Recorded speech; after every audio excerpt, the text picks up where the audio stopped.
60 crore. A delivery boy, तू पागल हो गया क्या? कहां से लाएगा 60 करोड़?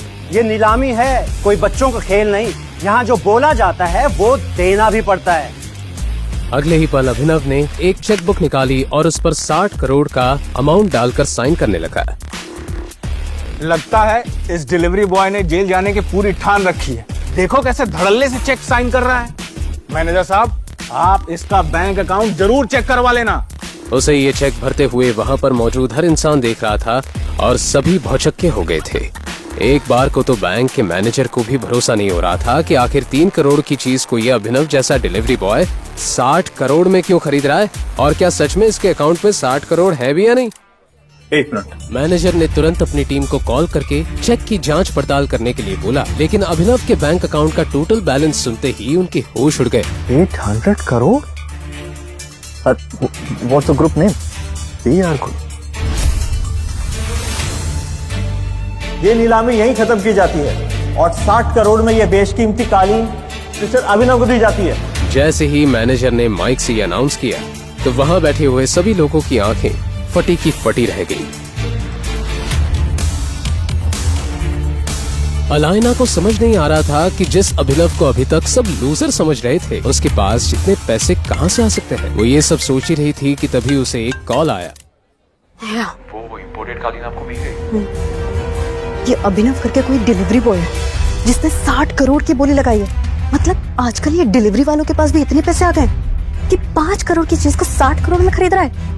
आई सो है, ये बस यहाँ से बाहर निकले ना, फिर बताती हूँ इसे, छोड़ूंगी नहीं मैं इसे।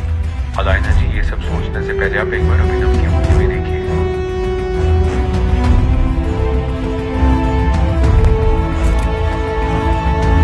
अलाइना घबराकर स्टेज की तरफ बढ़ी और जैसे ही उसकी नजर अभिनव के बाईं हाथ में पहनी हुई अंगूठी पर गई तो वो पूरी तरह से चौंक गई। उसकी आंखें फटी की फटी रह गई और उसने चौंकते हुए कहा,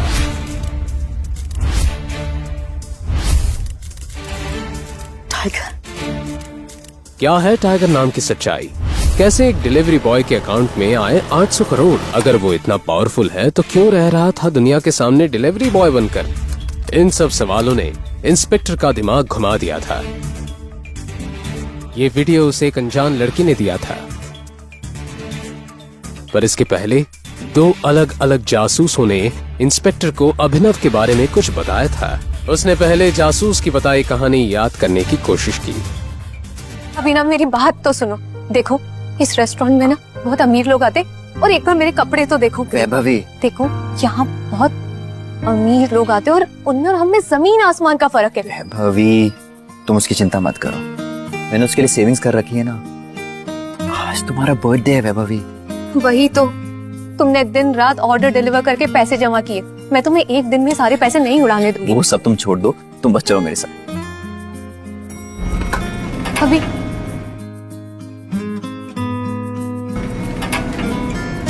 रुको, मैं टेबल के लिए देखता हूँ। वैभवी अभिनव को रोकने के लिए उसके पीछे पीछे भागी और जल्दी जल्दी में एक अमीर आदमी से टकरा गई और उस अमीर आदमी के महंगे सूट पर वाइन गिर गई। Are you blind? I'm so sorry sir। Manager, तो अंदर किसने आने दिया? I'm so sorry sir। इस सूट की कीमत पता है? 20 लाख रुपए, 20 lakh rupees. I'm so sorry sir। मुझसे बहुत बड़ी गलती हो गई। मैं इसी वक्त यहाँ से चली जाऊँ। तुम्हें क्या लगता है मैं तुम्हें ऐसे ही जाने दूंगा? 20 लाख का सूट है, 20 लाख दो और यहाँ से चली जाओ, वरना क्या?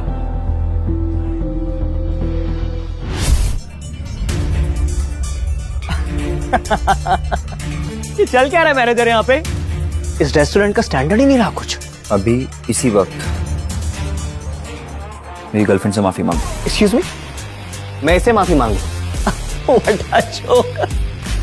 तुझे मालूम है मैं कौन हूँ? वैभवी उस अमीर आदमी और अभिनव के बीच हो रहे झगड़े को देखकर बहुत घबरा गई। उसे अचानक याद आया कि ये आदमी कोई और नहीं बल्कि सिंघानिया इंडस्ट्रीज के मालिक मिस्टर सिंघानिया का इकलौता बेटा है, जिसे उसने 2 हफ्ते पहले देखा था। अभिनव, हम इस आदमी से माफी मांग के यहाँ से चलते। ये सिंघानिया इंडस्ट्रीज का। रिलैक्स, अभी इसी वक्त मेरी गर्लफ्रेंड से माफी मांगो, वरना आज के दिन के लिए जिंदगी भर पछताओगे तुम। शायद तूने सुना नहीं मैंने क्या बोला। इस शहर का सबसे बड़े हीरे का व्यापारी हूँ। अमीर से अमीर लोग, मंत्री शंत्री मेरी जेब में रहते हैं। एक चुटकी बजाऊंगा ना, तेरा नामो निशान मिट जाएगा। और अगर मैंने एक चुटकी बजा दी ना तो तुम्हारे बिजनेस का नामो निशान मिट जाएगा। आगे लगे। जब तक वो आदमी अभिनव की बात समझ पाता, अभिनव ने अपना फोन निकाला और किसी को एक मैसेज भेजा। अगले ही पल उस अमीर आदमी को एक कॉल आया। स्टे। हाँ पापा। बेटा, हम बर्बाद हो गए, हमारी कंपनी का शेयर गिर गए और हमें करोड़ों रुपए का नुकसान हो गया। एक सेकंड पापा, ये सब कैसे हो सकता है? और हमें कोई बर्बाद करने की कोशिश कर रहा है। क्या तुमने किसी बड़े आदमी को नाराज किया? अगर किया है तो इसी वक्त माफी मांगो। आखिर कौन है अभिनव और क्या है उसकी असलियत? आखिर कैसे ने उस अमीर आदमी का करोड़ों का एम्पायर मिनटों में गिरा दिया? इन सब सवालों का किसी को पता चलता उससे पहले ही अभी वहां से जा चुका था। और ये तो अभी से जुड़ा एक किस्सा था जो पुलिस इंस्पेक्टर को एक जासूस ने बताया था। पुलिस इंस्पेक्टर को कुछ नहीं समझ आ रहा था क्योंकि एक दिन पहले दूसरे जासूस ने भी अभी उर्फ अभिनव के बारे में जो बताया था वो कुछ अलग ही कहानी थी। और उस कहानी में वैभवी गरीब नहीं अमीर लड़की थी जो हमेशा अभी को जलील करती रहती थी। इस कबाड़ी को तो मेरा न डाले और मेरा बॉयफ्रेंड तो भूल ही जाओ। सुना कि नहीं तूने? निकल पतली गली से। वैभवी ने तुझे लात मारकर भगाया है और आज के बाद दोबारा इसके आसपास भटकने की सोचना ही मत। वैभवी मेरी बात सुनो। देखो हम साथ घर लेने वाले थे ना। झोपड़ी को घर नहीं बोलते अभिनव, निकल जाए यहाँ से।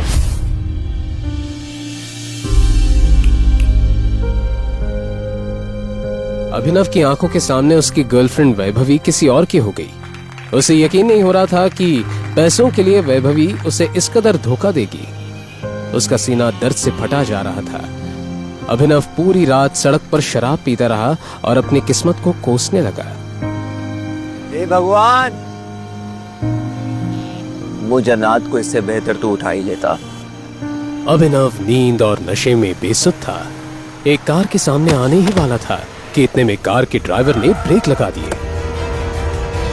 उस कार में गुड़गांव का अमीरजादा सनी सिंह बैठा था।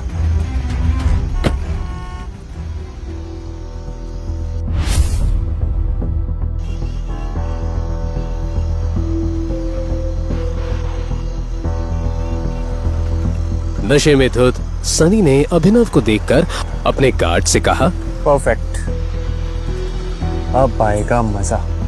इसे उठाकर ना गाड़ी की डिक्की में डालो। मगर बॉस, ये आदमी जितना कहा है उतना करो।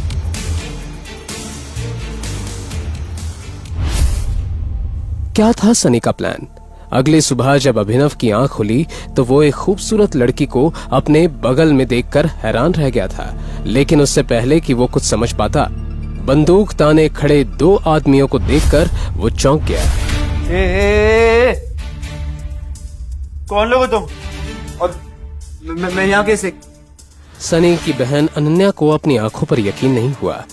उसने किसी और के साथ रात गुजारी है। अनन्या, ये शराबी है। कौन है तुम्हारी पसंद? दादाजी, मैंने कुछ नहीं किया, मेरा यकीन कीजिए। मैं इसे जानती तक नहीं, मुझे नहीं पता ये यहाँ कैसे आ गया। अनन्या, तुम इस घर के नियम तो बखूबी जानती हो ना। आज से ये लड़का हमारा दामाद हुआ।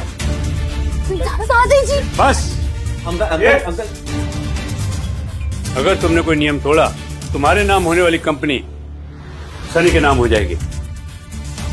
बस इन्हें कोर्ट लाने की तैयारी करो।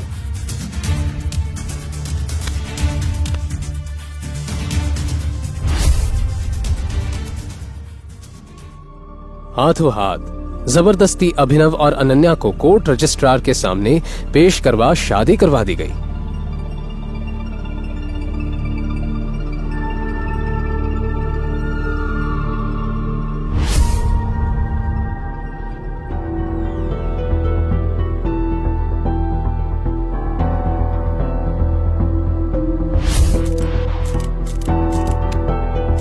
शादी होते ही दादाजी ने अभिनव को अकरम की पार्टी में भेजा, जहां न चाहते हुए भी अभिनव का सामना उसके एक्स गर्लफ्रेंड वैभवी से हुआ। अरे तुम यो बुके डिलीवर करने आए होंगे ना?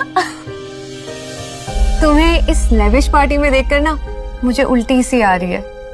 वैभवी अपने मुंह से कुछ और आग उगलती उससे पहले अभिनव के पीछे से उसकी बीवी अनन्या की आवाज आई। Baby,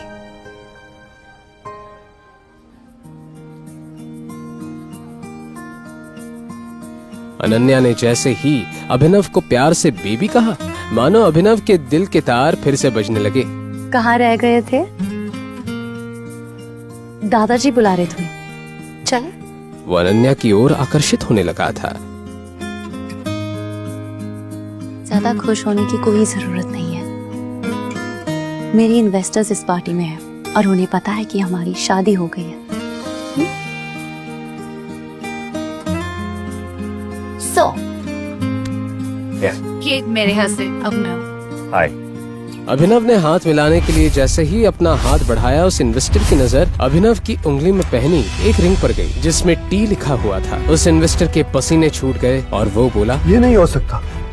It's impossible. अनन्या की कंपनी में इन्वेस्ट करने आए 1000 करोड़ की कंपनी के मालिक अभिनव के सामने अपने घुटनों पर बैठ गया और बोला, हमारे 18 सालों की खोज खत्म हुई टाइगर। थैंक यू वापस आने के लिए।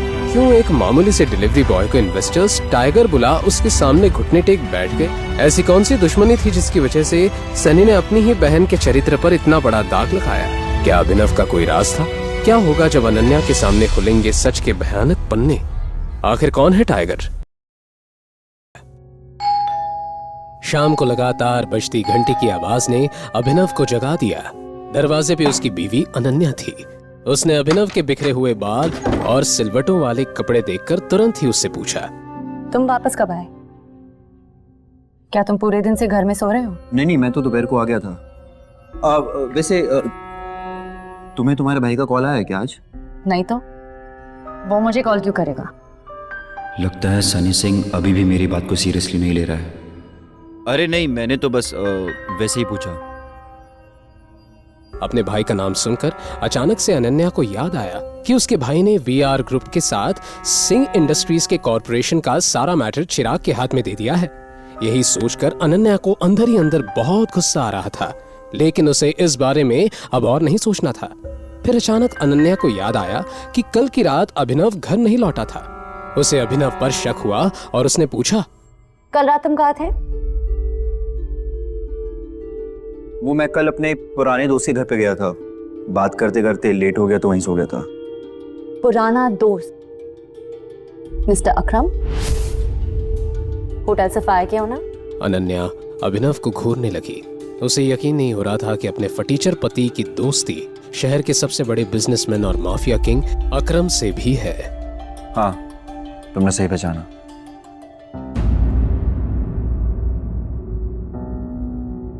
हालांकि मैं ये नहीं जानती कि तुम मिस्टर अकरम को कैसे जानते हो, लेकिन अगर तुम मुझे बता रहे हो कि पूरी रात तुम मिस्टर अकरम से बातें कर रहे थे, तो मुझे इस बात पर बिल्कुल भरोसा नहीं है। ये बोलने के बाद अनन्या ने टीवी का रिमोट उठाया और टीवी ऑन करते हुए बोली, वैसे मिस्टर अकरम किस टाइप के इंसान है? मतलब? क्या उनके पास इतना टाइम है कि पूरी रात तुम्हारे साथ बातें करें? तुम्हें क्या लगता है तुम मुझे कुछ भी कहोगी और मैं मान लूंगी? एनीवे, मुझे भूख लगी है, मेरे लिए कुछ खाना बना। अभिनव अनन्या के लिए उसका फेवरेट पास्ता बनाने की तैयारी करने लगा, लेकिन तभी दरवाजे पर दस्तक हुई और हरदेव सिंह भी घर लौट आए। अभिनव को देखकर हरदेव सिंह ने हमेशा की तरह अजीब सा रिएक्शन दिया और सीधा अनन्या के सामने चिंतित होकर बैठ गए। दादाजी क्या हुआ? आपका मूड किसने ऑफ कर दिया? ये और कौन हो सकता है बेटा? वो एक ही तो है जिसने जिंदगी में कुछ नहीं सीखा है सिवाय बड़ों की डिसरिस्पेक्ट करने के। दादाजी आखिर बात क्या है? आप मुझे बताओ, मैं उसकी खटिया खड़ी कर दूंगी। खटिया खड़ी करने जैसी कोई बात नहीं। मैं तुम दोनों को लेकर ही परेशान हूं। तुम दोनों का IVF प्रोसेस कई बार फेल हो चुका है। मुझे तो लगता है अभिनव में कोई जेनेटिक डिसऑर्डर है।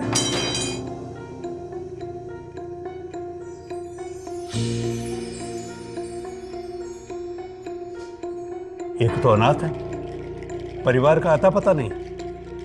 जरूर इसके जीन्स में कोई फॉल्ट होगा।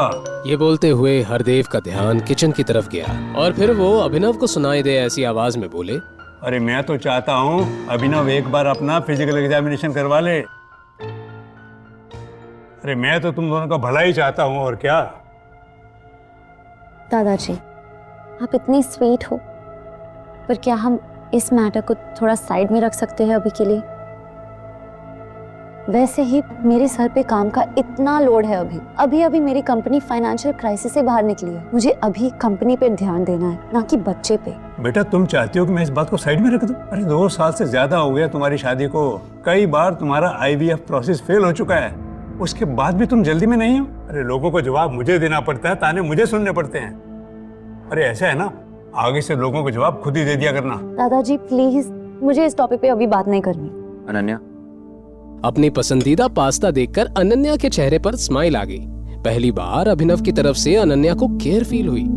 हालांकि अभिनव तो ऐसा 2 साल से कर रहा था, पर अनन्या ने अभिनव को ध्यान से देखा ही कहा था। आज देखा तो पास्ता जैसी छोटी चीज भी उसे भा गई। अभिनव और अनन्या की आंखें टकराई और अनन्या ने धीरे से थैंक यू कहा।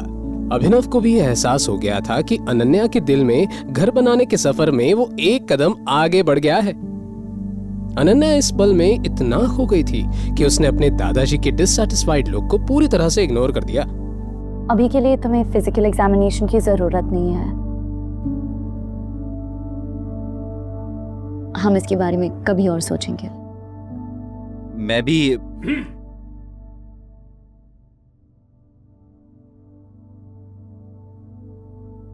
ठीक है, जैसे तुम बोलो।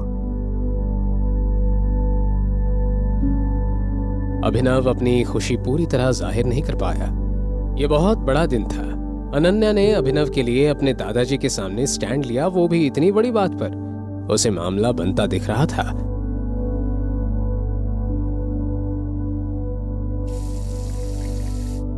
ना चाहते हुए भी अनन्या अभिनव की ओर आकर्षित होने लगी थी।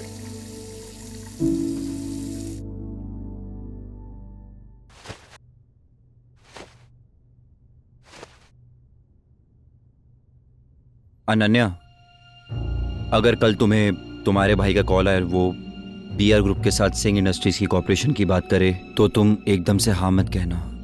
मतलब थोड़ा सा टाइम लेना, उससे भी तो तुम्हारी इंपॉर्टेंस पता चलनी चाहिए ना। तुम पागल हो गए हो? सनी भैया ने सब कुछ चिराग को दे दिया। BR ग्रुप के साथ सारा कॉर्पोरेशन अब वही हैंडल करेंगे, उन्हें मेरी क्यों जरूरत पड़ेगी? और तुम ना, तुम्हें कुछ पता ही नहीं चलता, बस फालतू की बातें करते रहते हो। अनन्या, बस तुम याद रखना, अगर कॉल आए तो एकदम से हाँ मत कहना। Good night. सो जाओ। अपनी बात कहने के बाद अभिनव सो गया। जैसे तैसे अनन्या ने अपने आप को संभाला और लाइट बंद करने के बाद वो भी सो गई। अगले दिन जब अनन्या अपने काम से घर से निकल गई तो उसके पीछे पीछे अभिनव भी होटल सफायर की तरफ निकल पड़ा। अभिनव ने अपनी असली पहचान सबसे छुपा कर रखी थी। सिंह परिवार के लिए वो सिर्फ एक मामूली डिलीवरी बॉय और नाकारा घर जमाई था, पर असल में वो अंडरवर्ल्ड की सबसे शक्तिशाली कंपनी द माफिया किंग का नया बॉस बन चुका था। अंडरवर्ल्ड की दुनिया में लोग उसे टाइगर के नाम से जानते थे।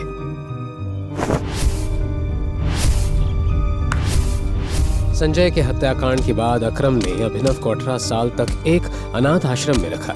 वहां उसकी हर दिन सख्त फिजिकल ट्रेनिंग की गई और उसे हर मुश्किल का सामना करने के लिए तैयार किया गया।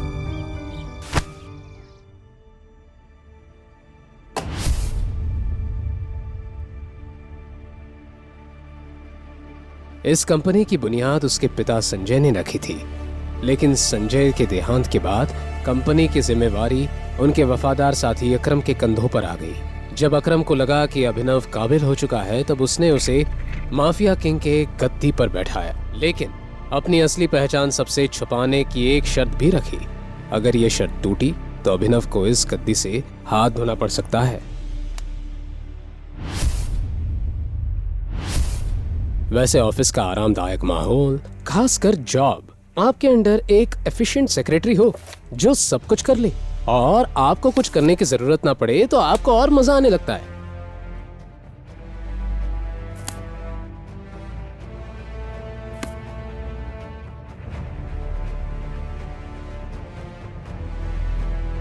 अभी अभिनव ये सोच ही रहा था कि तभी उसके केबिन के दरवाजे पर दस्तक हुई और उसकी सेक्रेटरी नंदिता अंदर आई। आज वो और अच्छी लग रही थी। लेकिन इस बार नंदिता ने अभिनव को उसे ज्यादा समय तक देखने का मौका नहीं दिया और तुरंत ही बोली, टाइगर, सिंह फैमिली ने बीआर ग्रुप पार्टनरशिप की बात करने के लिए किसी को भेजा है। उनका नाम चिराग है। उसको जाने के लिए कह दो। ओके? ये सनी अपने आप को समझता क्या है? जब मैंने बोल दिया कोलैबोरेशन सिर्फ अनन्या हैंडल करेगी, तो ये नए नए लोगों को क्यों भेज रहा है? शायद इसे मेरे तरीके से समझाना पड़ेगा। चिराग भी बीआर ग्रुप के आलीशान ऑफिस के फर्स्ट फ्लोर पर इंतजार कर रहा था, लेकिन जब नंदिता ने उसे वहां से जाने के लिए कह दिया तो ये चिराग के लिए बहुत ही ज्यादा इंसल्टिंग था। फेलियर की न्यूज के साथ जब चिराग लौटा और जो भी हुआ उसे जब सनी के सामने बयां किया तो उसका चेहरा गुस्से से झन्ना उठा। सनी पूरी तरह से हेल्पलेस था और अब उसके पास अनन्या को कॉल करने के अलावा और कोई ऑप्शन नहीं बचा था। दूसरी ओर अनन्या अपने दादाजी के साथ शॉपिंग कर रही थी। तभी उसका फोन बजा तो उसने देखा कि सनी की तरफ से कॉल आ रहा था। अनन्या ने कॉल उठाते ही लाउड स्पीकर पर लगाया। हाँ जी भैया। अनन्या, तुम्हारे भाई को तुमसे एक हेल्प चाहिए थी। क्या तुम हेल्प करोगी? हेल्प? भैया मैं कुछ समझी नहीं। वो बात ऐसी है कि हमारे और बीआर ग्रुप के बीच में जो कोऑपरेशन हुआ था, उसको लेकर मैंने तय किया है कि आज के बाद हमारी सारी डील्स तुम हैंडल करोगी। तुम्हें कल ही बीआर ग्रुप के ऑफिस जाना होगा और वहाँ बात करनी होगी। हमें जल्दी से जल्दी न्यू आर्टिस्ट के पैकेजिंग कॉन्ट्रैक्ट साइन करने होंगे। ये सुनकर कल रात को जो कुछ भी अभिनव ने कहा वो अचानक से अनन्या के दिमाग में फ्लैश होने लगा। तो तुम एकदम से हाँ मत कहना। सॉरी भैया, आपने ये मैटर चिराग को संभालने के लिए दिया था ना, तो मुझे लगता है कि हाफ वे डन ही हो गया है, तो उसे ही संभाल दीजिए। वो क्या है ना, अगर 4 लोग एक खीर बनाए तो खिचड़ी बन जाती है। चलिए भैया, मेरे पास और भी बहुत काम है, बाद में बात करती हूँ। ये तुम क्या कर रही हो बेटा? तुम्हें पता भी इसके कॉन्सिक्वेंसेस क्या हो सकते हैं? हरदेव के हिसाब से अनन्या ने हाथ आई एक अच्छी अपॉर्चुनिटी ठुकरा दी थी। सनी ने तो सामने से ही कॉल किया था और रिक्वेस्ट की थी, लेकिन अनन्या ने तो पल्ला ही झाड़ दिया।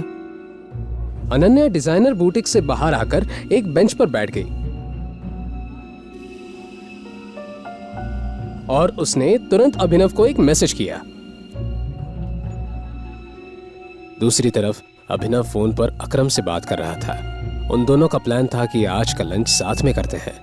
जैसे ही अभिनव ने फोन रखा वैसे ही उसने देखा कि अनन्या ने उसे मैसेज किया है। अभी थोड़ी देर पहले भैया का कॉल आया था। वो मुझे कह रहे थे कि बीआर ग्रुप के साथ अब मुझे ही कॉर्पोरेशन करना है। मैंने उन्हें मना कर दिया। अब मुझे क्या करना चाहिए? जब अभिनव ने ये मैसेज पढ़ा तो उसका दिल खुशी के मारे गार्डन हो गया था। अभिनव को अच्छा लगा कि उसकी बीवी ने उसकी बातें सुनना और मनाना शुरू कर दिया है।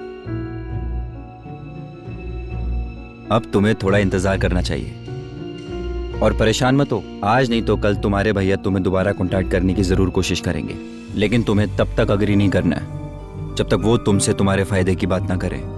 उनकी कंडीशंस तभी माननी है जब वो तुम्हें कुछ दे।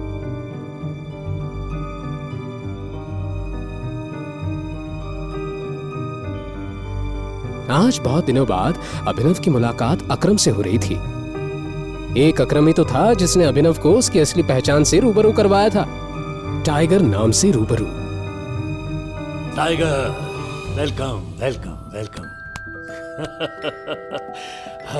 आओ, इधर बैठो। अकरम ने अभिनव को सम्मान देते हुए मेन चेयर पर बैठाया और कहने लगा कि उसने उसे एक खास मकसद के लिए बुलाया है। उसके बाद अकरम ने जैसे ही एक ताली बजाई वैसे ही काले कपड़ों में एक आदमी उस कमरे में आया। उसके हाथ में एक छोटा सा बॉक्स था। अकरम ने उस आदमी के हाथ से उस बॉक्स को लिया और अभिनव को देखने लगा। इसे मैंने खास तुम्हारे लिए प्रिपेयर किया था। पिछले 18 सालों से ये अमानत मेरे साथ थी, लेकिन अब वक्त आ गया है कि उसके हाथों में जाए जिसकी अमानत है। अकरम अंकल,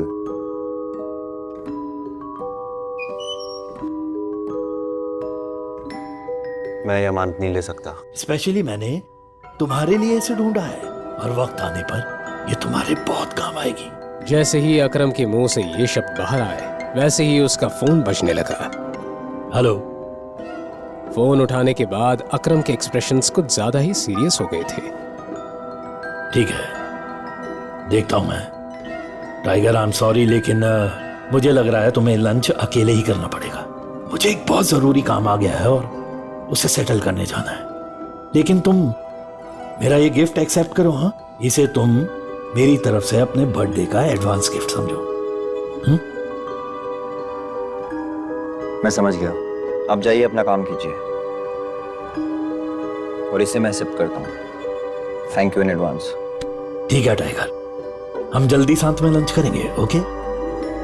यही बोलते हुए अकरम उस कमरे से निकल गया। अभिनव की नजर उस छोटे से बॉक्स पर अटकी हुई थी। हल्की मुस्कान के साथ उसने उस बॉक्स को उठाया और अपनी जेब में डाल दिया। लंच में हर वैरायटी का खाना था, लेकिन अकरम का ऐसे जल्दबाजी में वहां से चले जाना अभिनव के लिए चिंता का विषय बन गया था। पता नहीं अकरम अंकल को अचानक से क्या काम आ गया। उम्मीद करता हूँ कि छोटा सा मैटर हो और आसानी से वो उसे सॉल्व कर ले। अपना लंच खत्म करने के बाद अभिनव अपनी एक इलेक्ट्रिक स्कूटर पर सीधा घर की तरफ निकल पड़ा। घर पहुंचने के बाद जैसे ही उसने उस बॉक्स को खोला, वैसे ही उसमें से एक अलग तरह की खुशबू आने लगी। उस खुशबू को सूंघकर अभिनव का दिमाग हिल गया था। उसकी स्मेल उसे काफी लुभावनी लग रही थी। उस बॉक्स में एक कैप्सूल थी। उसे देखकर अभिनव के मन में कई तरह के सवाल नाचने लगे थे। क्या है ये? क्या ये सच में कोई दवाई है? क्या सच में इसे खाने के बाद शरीर में ताकत आ जाएगी? लेकिन ये कोई जड़ी बूटी वाली पिल की तरह लग रही है। कहीं ऐसा तो नहीं अकरम अंकल को किसी ने बेवकूफ बना दिया हो? अभिनव ने तय किया कि वो उस दवाई को लेगा। उसने जैसे ही उस पिल को अपने मुंह में रखा, उसे पानी की जरूरत ही नहीं पड़ी। वो कैप्सूल तुरंत ही मेल्ट हो गई और उसके गले से नीचे उतर गई। वो एकाएक चौंक गया। हालांकि अकरम उसे किसी भी तरह नुकसान नहीं पहुंचाना चाहता था, लेकिन फिर भी अभिनव को लग रहा था कि उस पिल में कुछ तो गड़बड़ है।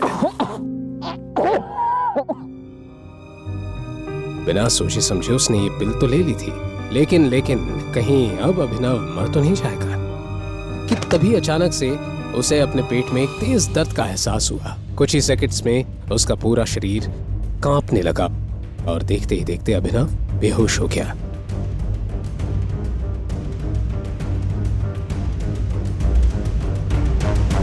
जब उसकी आंख खुली तो लगभग रात हो गई थी।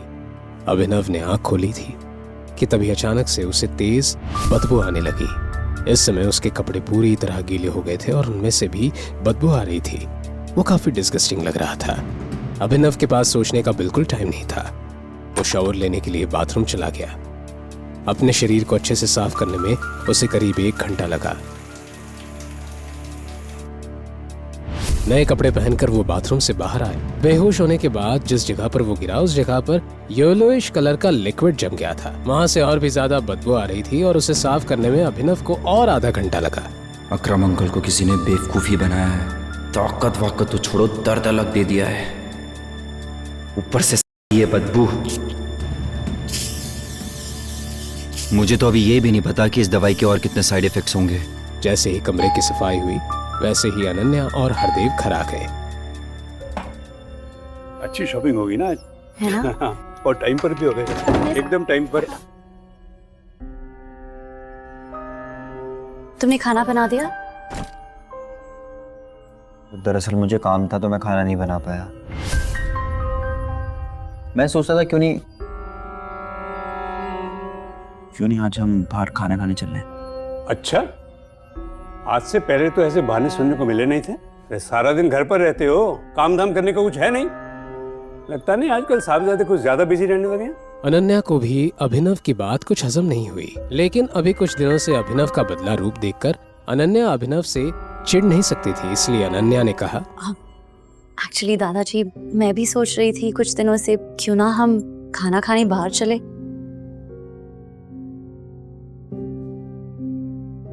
अनन्या की इस हरकत से अभिनव को समझ आ गया कि वो उसकी मदद कर रही है। अभिनव का दिल गार्डन हो गया। अभिनव, ये सब क्या चल रहा है? रिस्पॉन्सिबिलिटी भी कोई चीज होती है। तुम हमेशा से खाना बनाते हो, आजकल तुम्हें क्या हो गया है? और ये एक्सक्यूजेस देना बंद करो। ठीक है। परसों सनी भैया का बर्थडे है, 2 दिन के अंदर उनके लिए एक अच्छा गिफ्ट लाना है, सस्ता सामान नहीं, और 1000 बार सोच लेना खरीदने से पहले, नहीं तो हमेशा की तरह मुझे एम्बैरेस होना पड़ेगा। रंगरेज रेस्टोरेंट, सनी सिंह के जन्मदिन वाला दिन। अभिनव, अनन्या, हरदेव सभी वेन्यू पर अलग अलग पहुंचने वाले थे क्योंकि सभी को सनी के लिए तोहफे लेने थे।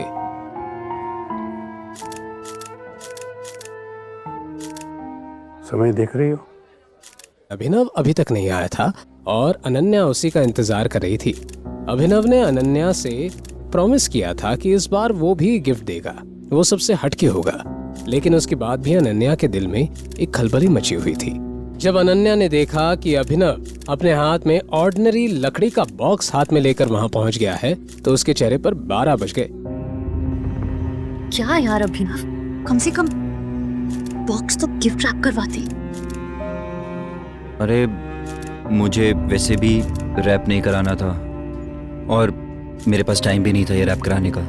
खैर छोड़िए ना, क्या फ़र्क पड़ता है कि ये बॉक्स कैसा है, बॉक्स के अंदर सामान क्या है वो मैटर करता है ना। अब जब सभी लोग भैया को गिफ्ट देने लगे तब इस बॉक्स को उन गिफ्ट्स के साथ रख देना।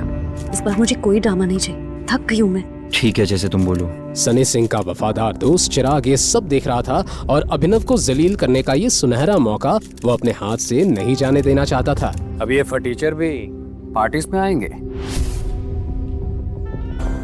चिराग, अभिनव मेरा पति है, खबरदार अगर उसे नीचा दिखाया तो। लोग अनन्या, मैं तुम्हारी फीलिंग्स को हर्ट नहीं करना चाहता, पर इस फटीचर को पता भी तो होना चाहिए कि इसकी शादी एक करोड़पति लड़की से हुई है। कब तक ऐसे भिखारियों की तरह घूमता रहेगा? अपने काम से काम रखो, मुझे यहाँ पर कोई सीन क्रिएट नहीं करना है। बकवास बंद कर और अपनी औकात में रह, समझा? और भूल मत, तू एक मामूली सा डिलीवरी बॉय था। अनन्या से शादी की होगी, ज्यादा हवा में उड़ रहा है क्या?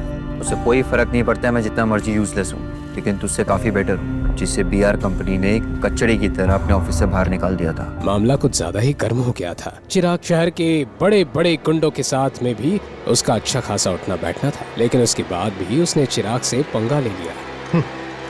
हो गया कल जा, आज की रात अभिनव के लिए अच्छी नहीं जाने वाली। ऐसा ही होना चाहिए था इसके साथ। सिंह खानदान के लोग अभिनव को मार खाता हुआ देखना चाहते थे। जैसे ही चिराग ने मुक्का मारने के लिए अपना हाथ अभिनव की ओर बढ़ाया, वैसे ही अभिनव ने तुरंत ही उसका हाथ पकड़ लिया और कड़क अंदाज में बोला, क्या तू अभी भी मुझे मारना चाहता है? कुत्ते कमीना, मैं तो तेरा खून पी जाऊंगा। जैसे ही चिराग के मुंह से शोले फिल्म का ये पुराना डायलॉग आया, अभिनव ने उसका हाथ इतनी जोर से ट्विस्ट किया कि चिराग की हालत खराब हो गई और वो चीखने लगा। मुझसे बहुत नफरत है ना, घिन आती है मुझसे। तो मेरा हाथ तुझे लगेगा तो खुद से भी घिन आएगी। अपनी ताकत का ऐसा अंजाम देखकर अभिनव खुद चौंक गया था। इतनी ताकत अचानक उसमें कैसे आई? कहीं ये अकरम से मिली कैप्सूल का कमाल था? दूसरी तरफ चिराग दर्द से छटपटाते हुए जमीन पर पड़ा था। ये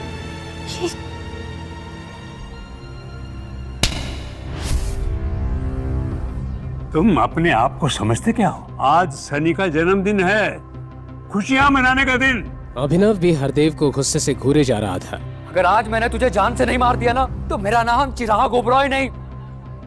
ये बोलते हुए चिराग ने अपना फोन बाहर निकाला था और एक नंबर डायल किया। अभिनव ने हरदेव की हर बदतमीजी सही थी, लेकिन आज पानी सर के ऊपर आ चुका था। 2 साल हो गए हैं मेरी और अनन्या की शादी को। आपको मेरा कभी भी कोई कंट्रीब्यूशन दिखाई नहीं दिया। हमेशा से आपने मेरी बेइज्जती की है, नीचा दिखाया है, और इस थप्पड़ को तो मैं हमेशा याद रखूंगा। और जिस कुत्ते को आपने 2 साल पाला, वही कुत्ता अब जा रहा है वापस। और हाँ, भौंक कर नहीं जा रहा, काट कर जा रहा है। अगर आप चाहते हो कि आपके घर में वापस आऊं, उस सनी को मुझसे माफी मांगनी पड़ेगी। मेरे पाँव में गिरना होगा, नाक रगड़नी होगी। Just shut up! अनन्या की नजरें अभिनव पर ही टिकी हुई थी। अभिनव के ऐसे बर्ताव को देखकर उसने महसूस किया कि वो पूरा बदल गया है, बिल्कुल एक अजनबी की तरह। दूसरी तरफ अभिनव की बात सुनकर वहां मौजूद सभी लोग एकदम शॉक्ड रह गए थे। किसी ने भी नहीं सोचा था कि अभिनव जैसा कचरा अपने मुंह से ऐसे शब्दों का इस्तेमाल करेगा। कहां जा रहे हो? रोको इसे। तुझे यहाँ से जाने के लिए किसने कहा? तू यहीं रुक और अब देख तेरे साथ क्या होता है। जैसे ही चिराग ने अपनी बात खत्म की, वैसे ही रंगरेज रेस्टोरेंट के बाहर कुछ कार्स तेजी से आकर रुकी। चिराग ने अभिनव की जान की सुपारी शहर के सबसे खतरनाक गुंडे इरफान को दे दी थी।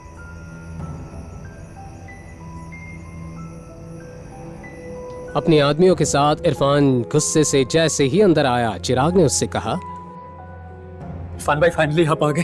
बोल चिराग, क्या मसला है? कौन सी गंदगी को साफ करना है? वो कचरा इरफान भाई।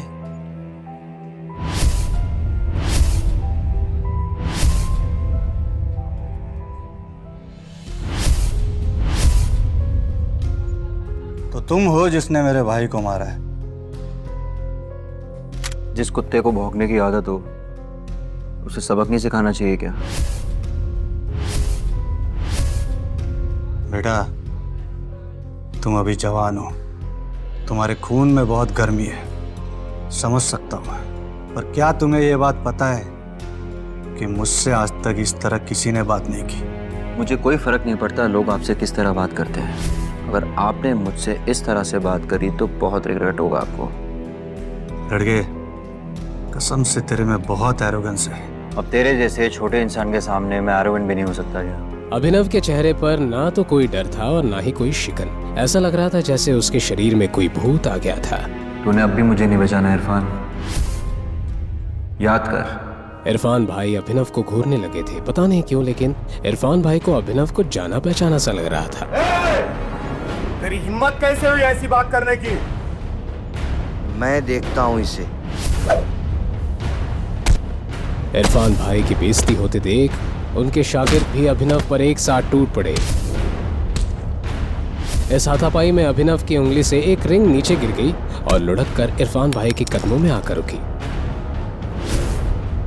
उस रिंग को जब इरफान भाई ने उठाया तब उन्हें लगा जैसे उन्होंने अंगारों पर पांव रख दिया।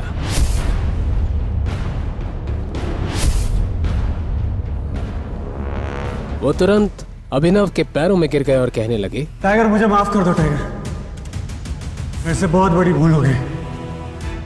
क्या अब अभिनव का राज सबके सामने आने वाला है? क्या अब उसे अपनी असली पहचान सबको बतानी पड़ेगी? क्या अभिनव इरफान को माफ कर देगा?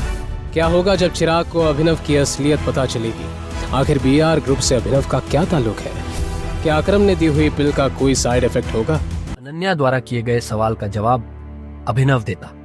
उससे पहले ही उसकी आंख खुली और उसने खुद को अपने घर में पाया। ये सिर्फ एक सपना था, लेकिन अभिनव को इस बात पर भरोसा नहीं हो रहा था।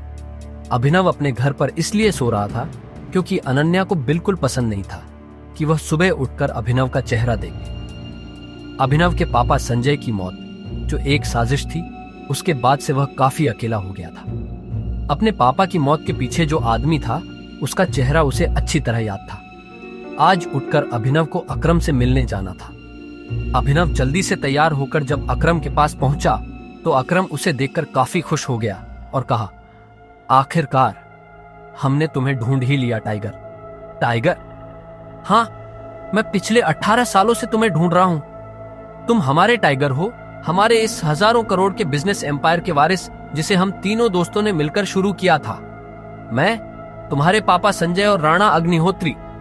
इतना कहते ही अकरम ने दीवार पर टंगी एक तस्वीर की तरफ इशारा कर दिया जिसमें संजय, अकरम और राणा तीनों मौजूद। राणा को देख अभिनव को झटका लगा। उसकी आंखों के सामने वो दिन फिर से हरा हो गया जो वो हर सुबह देखकर उठता था। उस रात अभिनव के पिता को जिस आदमी ने गोली चलाई थी वो राणा था। दोस्त होने के बावजूद राणा ने अभिनव के पिता के साथ गद्दारी की थी। अभिनव की आंखें चिंगारी सी लाल हो गई। ये देख अकरम ने पूछा, क्या हुआ? तुम इतने गुस्से में क्यों हो? नहीं, मैं ठीक हूं। आपको मुझसे कुछ बात करनी थी ना? हाँ, मैं तुम्हें हमारी कंपनी द माफिया किंग के बारे में कुछ बताने वाला था। हम तीनों ने मिलकर द माफिया किंग को खड़ा किया था, जिसके नाम से पॉलिटिशियन, सेलिब्रिटी और इस देश का बड़े से बड़ा आदमी कांपता था। पर तुम्हारे पापा के जाने के बाद सब बिखर गया। इस बीच हमारे कुछ दुश्मन भी पैदा हो गए। उनमें से एक दुश्मन है दिग्पाल छिंगावत। वो सालों से तुम्हें ढूंढ रहा है। वो तुम्हें मारकर हमारा नामो निशान मिटा देना चाहता है। फिलहाल द माफिया किंग का सारा काम राणा का बेटा मोंटी संभाल रहा है, लेकिन अब से कंपनी के कुछ फैसले तुम्हारे हाथों में होंगे। अपने पिता के काम को अब तुम्हें ही आगे बढ़ाना है टाइगर। ये सुनते ही अभिनव हैरान हो गया। कल तक उसकी जेब में 100 रुपये भी नहीं थे और आज अचानक वो हजारों करोड़ की कंपनी का मालिक हो गया था। इसके बाद अभिनव अपनी नौकरी पर गया और वहां उसके बॉस ने उसे खूब सुनाया, क्योंकि कल अभिनव काम पर नहीं आ पाया था, जिसके कारण उसके बॉस को बहुत नुकसान हुआ। बात यहां तक पहुंच चुकी थी कि उसके बॉस ने उसे नौकरी से निकाल दिया।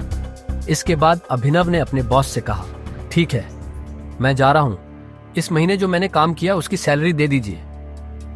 कल जो तेरी वजह से हमारा नुकसान हुआ, अगर मैं उसकी भरपाई तेरी सैलरी से भी करूं तो भी नहीं होगी। शुक्रमना मैं वो नहीं मांग रहा हूं, अब निकल यहां से।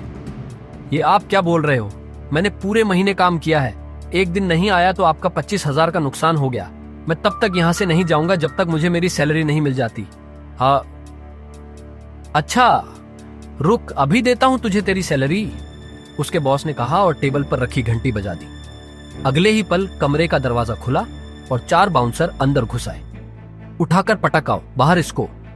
बॉस के मुंह से यह सुनते ही वो चारों ने अभिनव पर धावा बोल दिया, लेकिन इससे पहले उनमें से कोई अभिनव पर हमला कर पाता, अभिनव ने उन्हें पटकनी दे दी। देखते ही देखते बॉस के सारे आदमी ढेर हो गए थे। बॉस यह देख हैरान रह गया था। अभिनव अब सीधा बॉस के पास आया और बोला, चुपचाप मेरी सैलरी दे दो। बॉस ने घबराहट में अपने ड्रॉर में से चेक निकाला और उस पर अमाउंट भरकर कांपते हाथों से अभिनव को थमा दिया। अभिनव ने चेक देखा और ऑफिस से बाहर निकल गया। इधर अभिनव जब ऑफिस से बाहर पहुंचा तो उसे एक अनजान नंबर से कॉल आया। अभिनव ने कॉल उठाया और बोला, हेलो हेलो टाइगर, अकरम बोल रहा हूं। हाँ कहिए। टाइगर, मुझे तुम्हें किसी से मिलवाना है, वो हमारे माफिया वर्ल्ड का एक बहुत बड़ा नाम है, और साथ ही तुम्हारे पापा और मेरा जिगरी यार बलराज। मैं चाहता हूं बलराज को पता चल जाए कि टाइगर लौट आया है, इसलिए शाम को डिनर के लिए होटल सफायर पहुंच जाना। मैं तुम्हें एड्रेस भेज रहा हूं। अकरम के मुंह से बलराज का नाम सुनते ही हैरान हो गया। उसने बलराज का नाम पहले भी सुना था। इस शहर में बलराज का नाम बच्चा बच्चा जानता था और हर आदमी उसके नाम से कांपता था। ऐसे में अभिनव को भी उससे मिलने में घबराहट हो रही थी। जिस बलराज से वो घबरा रहा था, असल में वो उसी का बॉस होने वाला था। आपको सच में लगता है कि मुझे बलराज जी से मिलना चाहिए? अभिनव ने अकरम से पूछा। वो अभी तक बलराज के नाम से कांप रहा था। अकरम भी उसकी घबराहट समझ गया था। ऐसे में उसने हंसते हुए कहा, बलराज जी नहीं, सिर्फ बलराज। तुम टाइगर हो यार, और जंगल के सारे जानवर टाइगर के नाम के आगे जी लगाते हैं, लेकिन टाइगर किसी के नाम के आगे जी नहीं लगाता। चलो मिलते हैं शाम को। इतना कहकर अकरम ने फोन रखा और अगले ही पल अभिनव को एड्रेस भेज दिया। शाम को अभिनव होटल सफायर जाने के लिए तैयार होने लगा था। उसने ग्रे कलर की शर्ट और ब्लैक कलर की पैंट्स पहनी थी। अभिनव के पास पहनने के लिए इससे अच्छा और कुछ नहीं था। उसने अपने घर से एक कैब ली और सीधा होटल सफायर पहुंच गया। जैसे उसने होटल को बाहर से देखा तो वो देखता ही रह गया। उसने आज तक इतने बड़े होटल को इतने पास से नहीं देखा था। अकरम ने अभिनव को अपने साथ अंदर आने का इशारा किया। अभिनव अकरम के पीछे चला जा रहा था। उसे महसूस हो रहा था कि बलराज भी अपने भारी भरकम पैरों के साथ अभिनव के पीछे आ रहा था। कुछ देर के बाद वो होटल के एक आलीशान से कमरे के बाहर आ चुके थे। इससे पहले कि वो अंदर जाते, एक चीफ सिक्योरिटी ऑफिसर उनके पास आया और बोला, welcome boss, can I get you something? हाँ, हमारे पास कौन कौन सी लिकर अवेलेबल है उसकी लिस्ट जरा भिजवा दो। Sir if you don't mind, मुझे सारी अवेलेबल लिकर्स के नाम याद है। हमारे पास टकीला है जो 5 लाख की है, वोडका 8 लाख, विस्की 10 लाख और जिन 11 लाख। उस चीफ सिक्योरिटी ऑफिसर ने मुस्कुराते हुए कहा। सारी लिकर्स की कीमतें सुनकर अभिनव के होश उड़ गए। इतने में अकरम ने कहा, आज हमारे यहाँ बहुत खास मेहमान आए हैं, इसलिए जो सबसे महंगी है वो ले आओ और साथ में बाकी चीजें भी लेते आना। अंडरस्टूड सर, उस चीफ सिक्योरिटी ऑफिसर ने कहा और फिर वहां से निकल गया। इतने में अकरम ने बलराज से कहा, मैंने तुम्हें एक बहुत ही जरूरी खबर देने के लिए यहाँ बुलाया है। हमें संजय का बेटा टाइगर मिल गया है, लेकिन वो अभी अंडरकवर है, इसलिए मैं तुम्हें उससे बाहर नहीं मिलवा सकता था।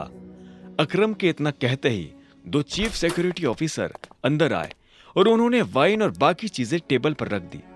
Anything else sir? Chief security officer ने पूछा। अकरम ने ना में सिर हिलाया और उन दोनों को जाने का इशारा कर दिया। दोनों चीफ सिक्योरिटी ऑफिसर वहां से निकल चुके थे। इधर बलराज ने बॉटल उठाई और अपना ग्लास भरना शुरू कर दिया। बलराज ने बॉटल वापस रखी, एक नजर अभिनव को देखा और बोला, तो टाइगर यही है। बलराज ने कहा और ग्लास अपने होठों से लगा लिया। वो ग्लास में से पैनी नजरों से अभिनव का चेहरा देख रहा था। हाँ, यही है हमारा टाइगर। मैं चाहता था कि ये हमारी टीम के बड़े और भारी मेंबर्स से मिले। एक बार सबसे मिलने के बाद हमें जिस तरफ बढ़ना है उस तरफ टाइगर ही हमें लीड करेगा। सॉरी अकरम, लेकिन मुझे थोड़ी हंसी आ रही है। माफ करना दोस्त, पर सारी बातें तुम कर रहे हो। हमारा टाइगर गूंगा है क्या? तुम्हें टाइगर के बारे में इस तरह से बात नहीं करनी चाहिए, अकरम ने कहा। यह सुनते ही अभिनव को हंसी आ गई। उसने हंसते हुए एक पल के लिए बलराज को देखा और बोला, मुझे तुम्हारी बोल्डनेस अच्छी लगी। तुम बॉस हो गए, लेकिन भूलो मत कि तुम किसके सामने बैठे हो। मैं टाइगर हूं और मैं गूंगा नहीं हूं। मैं यहां अपनी गद्दी लेने आया हूं। सिर्फ अकरम की शाबाशी से काम नहीं चलेगा प्यारे। मैंने यह एक्सेप्ट नहीं किया कि तुम टाइगर हो। तुमने कहा कि तुम साबित कर सकते हो, तो मैं तुम्हें चैलेंज देता हूं। यह सुनते ही अकरम के कान खड़े हो गए। वो जानता था बलराज क्या करने वाला है। उसने बीच में आते हुए कहा, क्या कर रहे हो बलराज? लेकिन बलराज ने अकरम को हाथ के इशारे से चुप रहने के लिए कहा और फिर अभिनव की तरफ देखते हुए बोला, चलो लड़ाई करते हैं। अगर तुम हारे तो भूल जाना कि तुम टाइगर हो।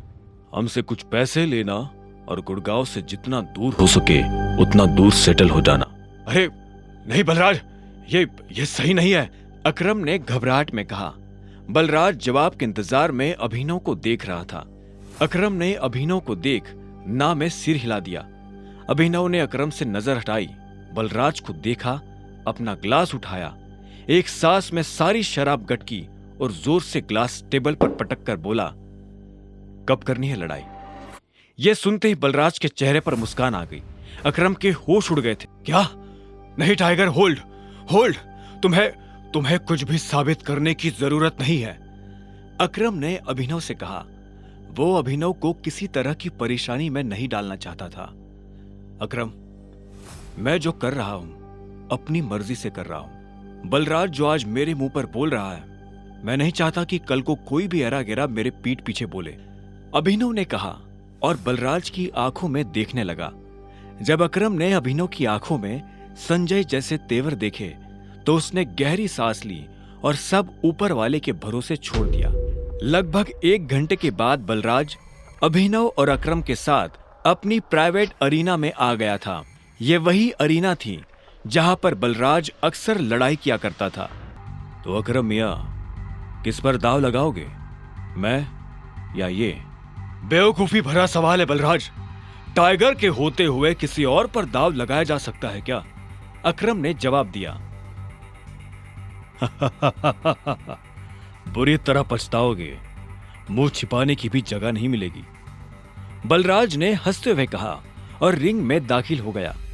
दोनों के बीच लड़ाई शुरू हुई और बलराज चिंघाड़ते हुए अभिनव की तरफ दौड़ा।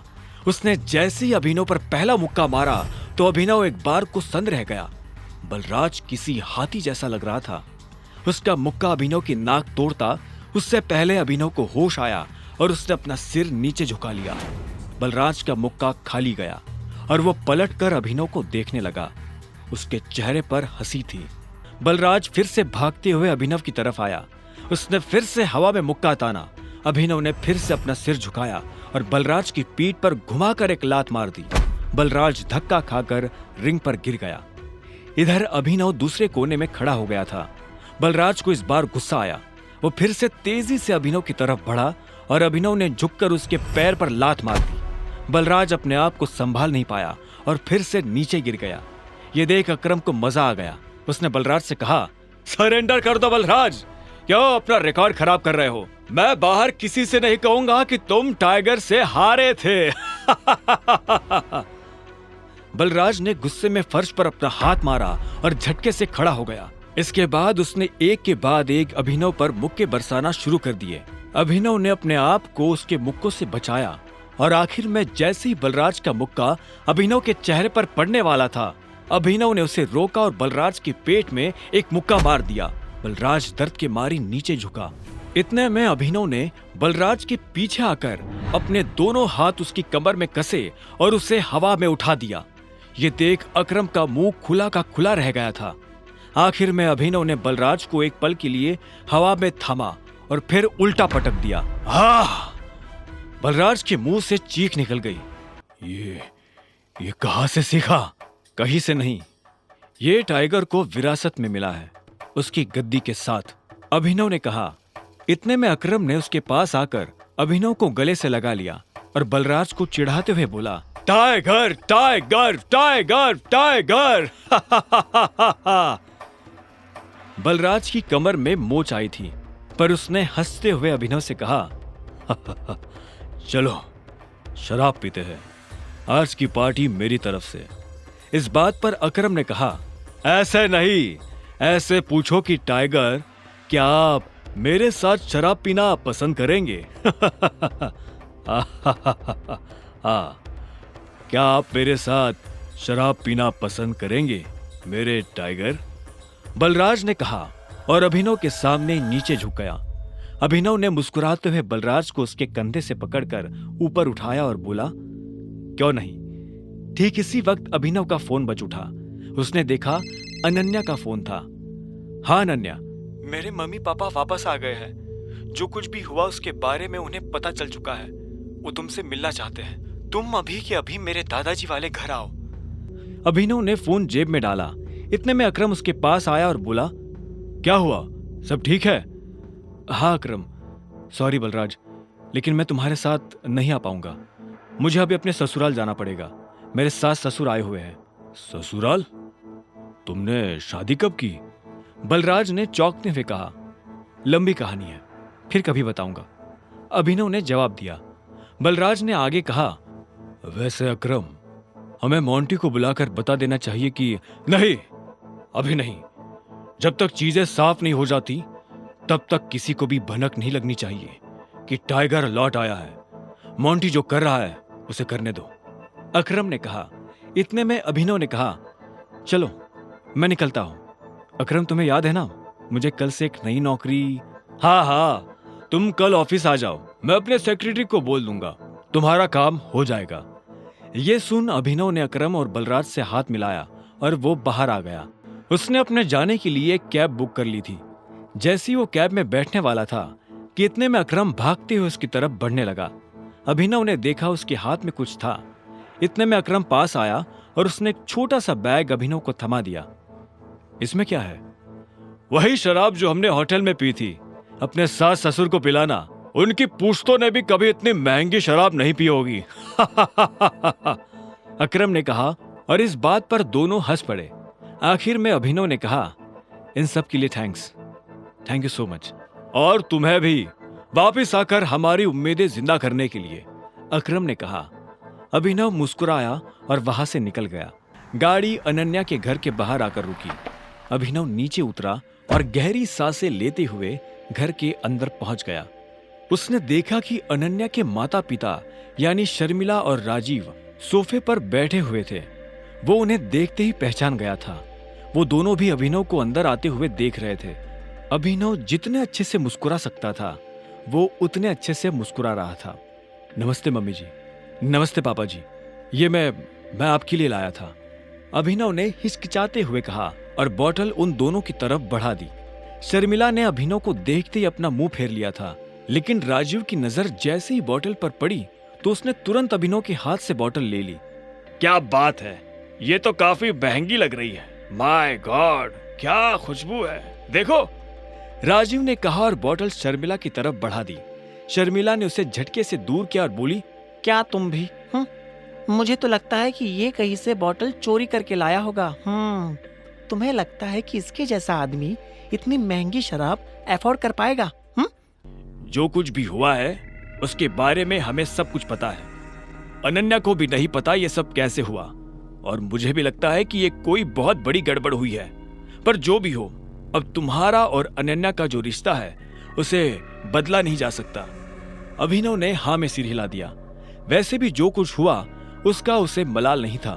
अगर वो अनन्या से नहीं मिलता तो वो अकरम से कभी नहीं मिल पाता। साथ ही वो बाहर की दुनिया में अनन्या का नाम भी खराब नहीं होने देना चाहता था। ऐसे में वो भी नहीं चाहता था कि ये शादी टूटे। राजीव ने आगे पूछा, तो तुम काम क्या करते हो? मैं डिलीवरी बॉय का काम करता था, लेकिन मुझे आज नौकरी से निकाल दिया गया है, अभिनव ने कहा। उसके ये शब्द किसी बम की तरह उन दोनों पर गिरे। इससे पहले कि शर्मिला कुछ कहती, राजीव ने कहा, कोई बात नहीं, लेकिन तुम्हें जल्द से जल्द कोई नई नौकरी ढूंढनी होगी। अब तुम जा सकते हो, राजीव ने शांति से कहा। अभिनव उठा और बाहर निकलने लगा। इतने में शर्मिला के गुस्से में और एक उबाल आया और वो अभिनव के पीठ पीछे बोली, देखो कैसा ढीठ है, ओवर कॉन्फिडेंस देख रहे हो इसका? जेब में 10 रुपया नहीं है पर चल ऐसे रहा है जैसी किसी जंगल का टाइगर हो। भाड़ में जाए ऐसा कॉन्फिडेंस। और तुम, नौकरी का मतलब ये नहीं कि कल को तुम पार्किंग लॉट में बैठकर लोगों की गाड़ियों की रसीद काटो।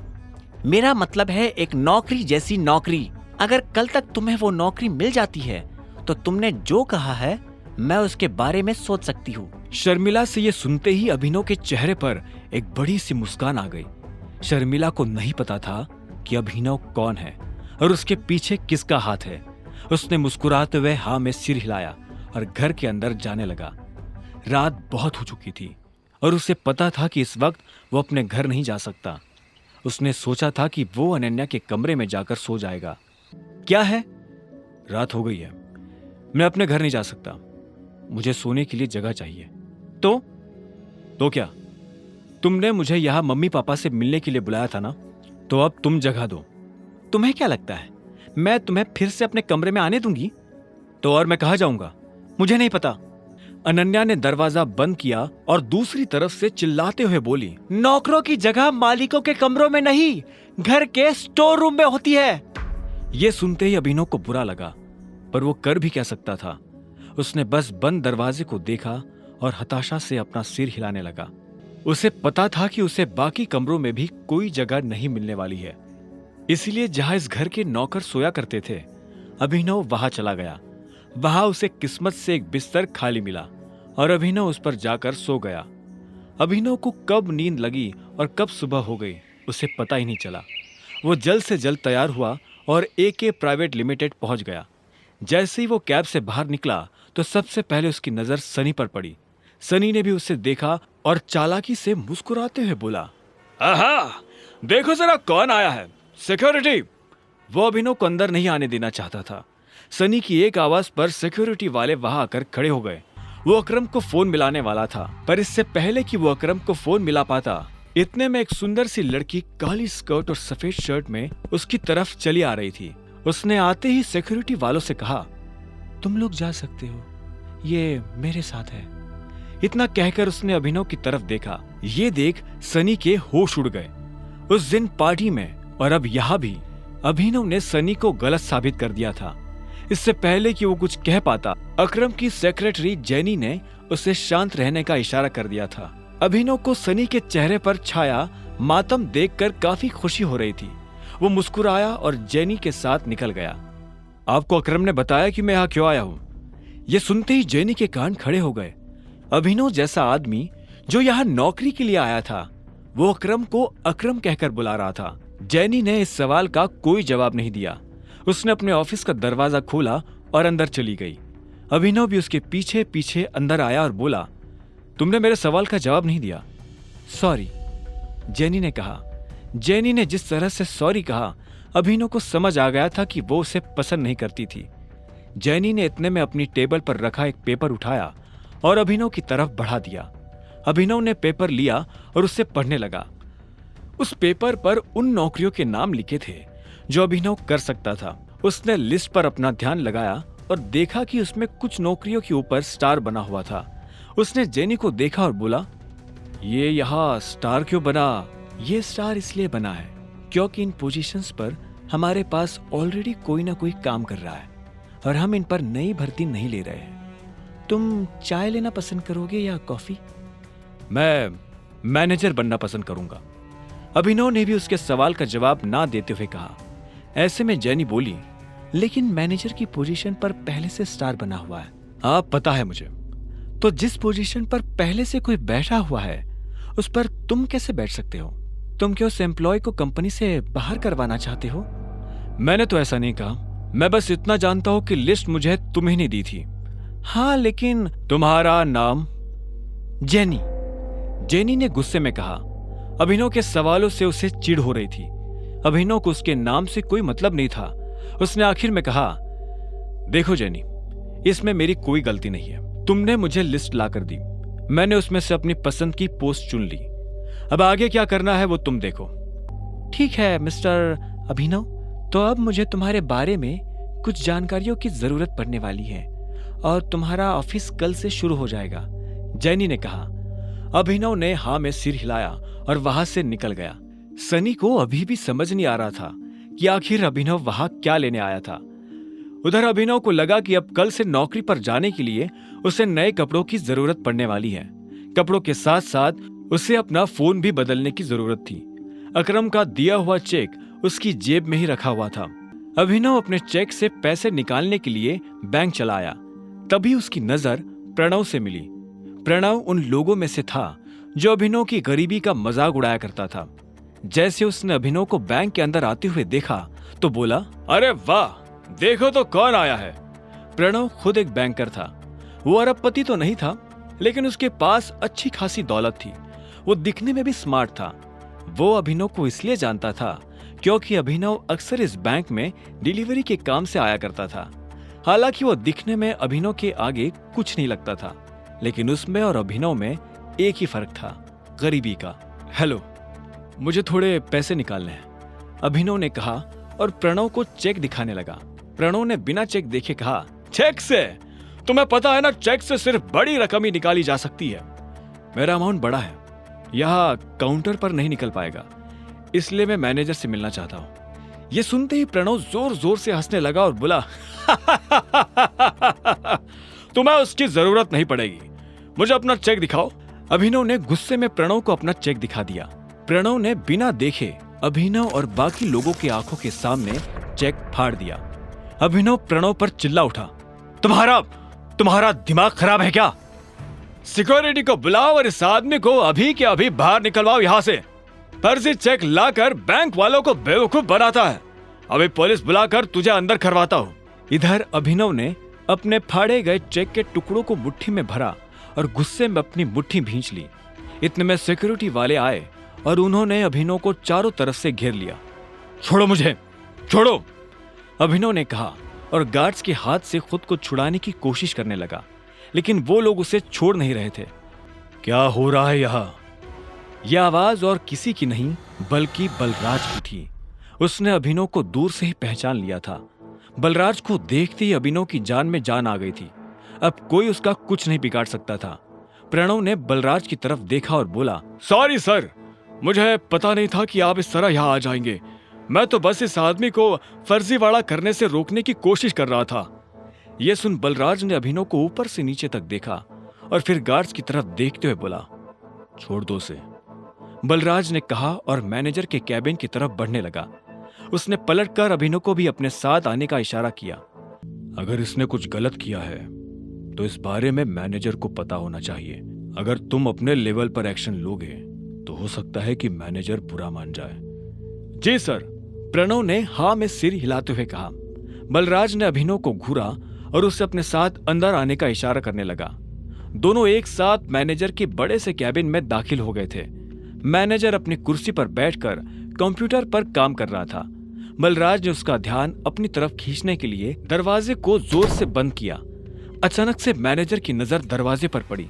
जब उसने देखा कि सामने बलराज खड़ा है तो मैनेजर खुद अपनी कुर्सी से खड़ा हो गया। बलराज सर, आप यहाँ कैसे? मुझे बुलवा लिया होता। बलराज ने उसे खींचते हुए देखा और बोला, वैसे तो मैं यहाँ कुछ काम से आया था, लेकिन बाहर जो मैंने तमाशा देखा तो मुझे लगा कि पहले उसके बारे में तुमसे बात कर लेनी चाहिए।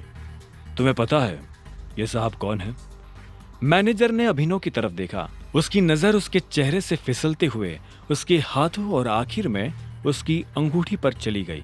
जैसे उसने अंगूठी पर बने उस निशान को देखा तो मैनेजर का मुंह खुला का खुला रह गया। उसके मुंह से निकला, बाप रे बाप, ये टाइगर है?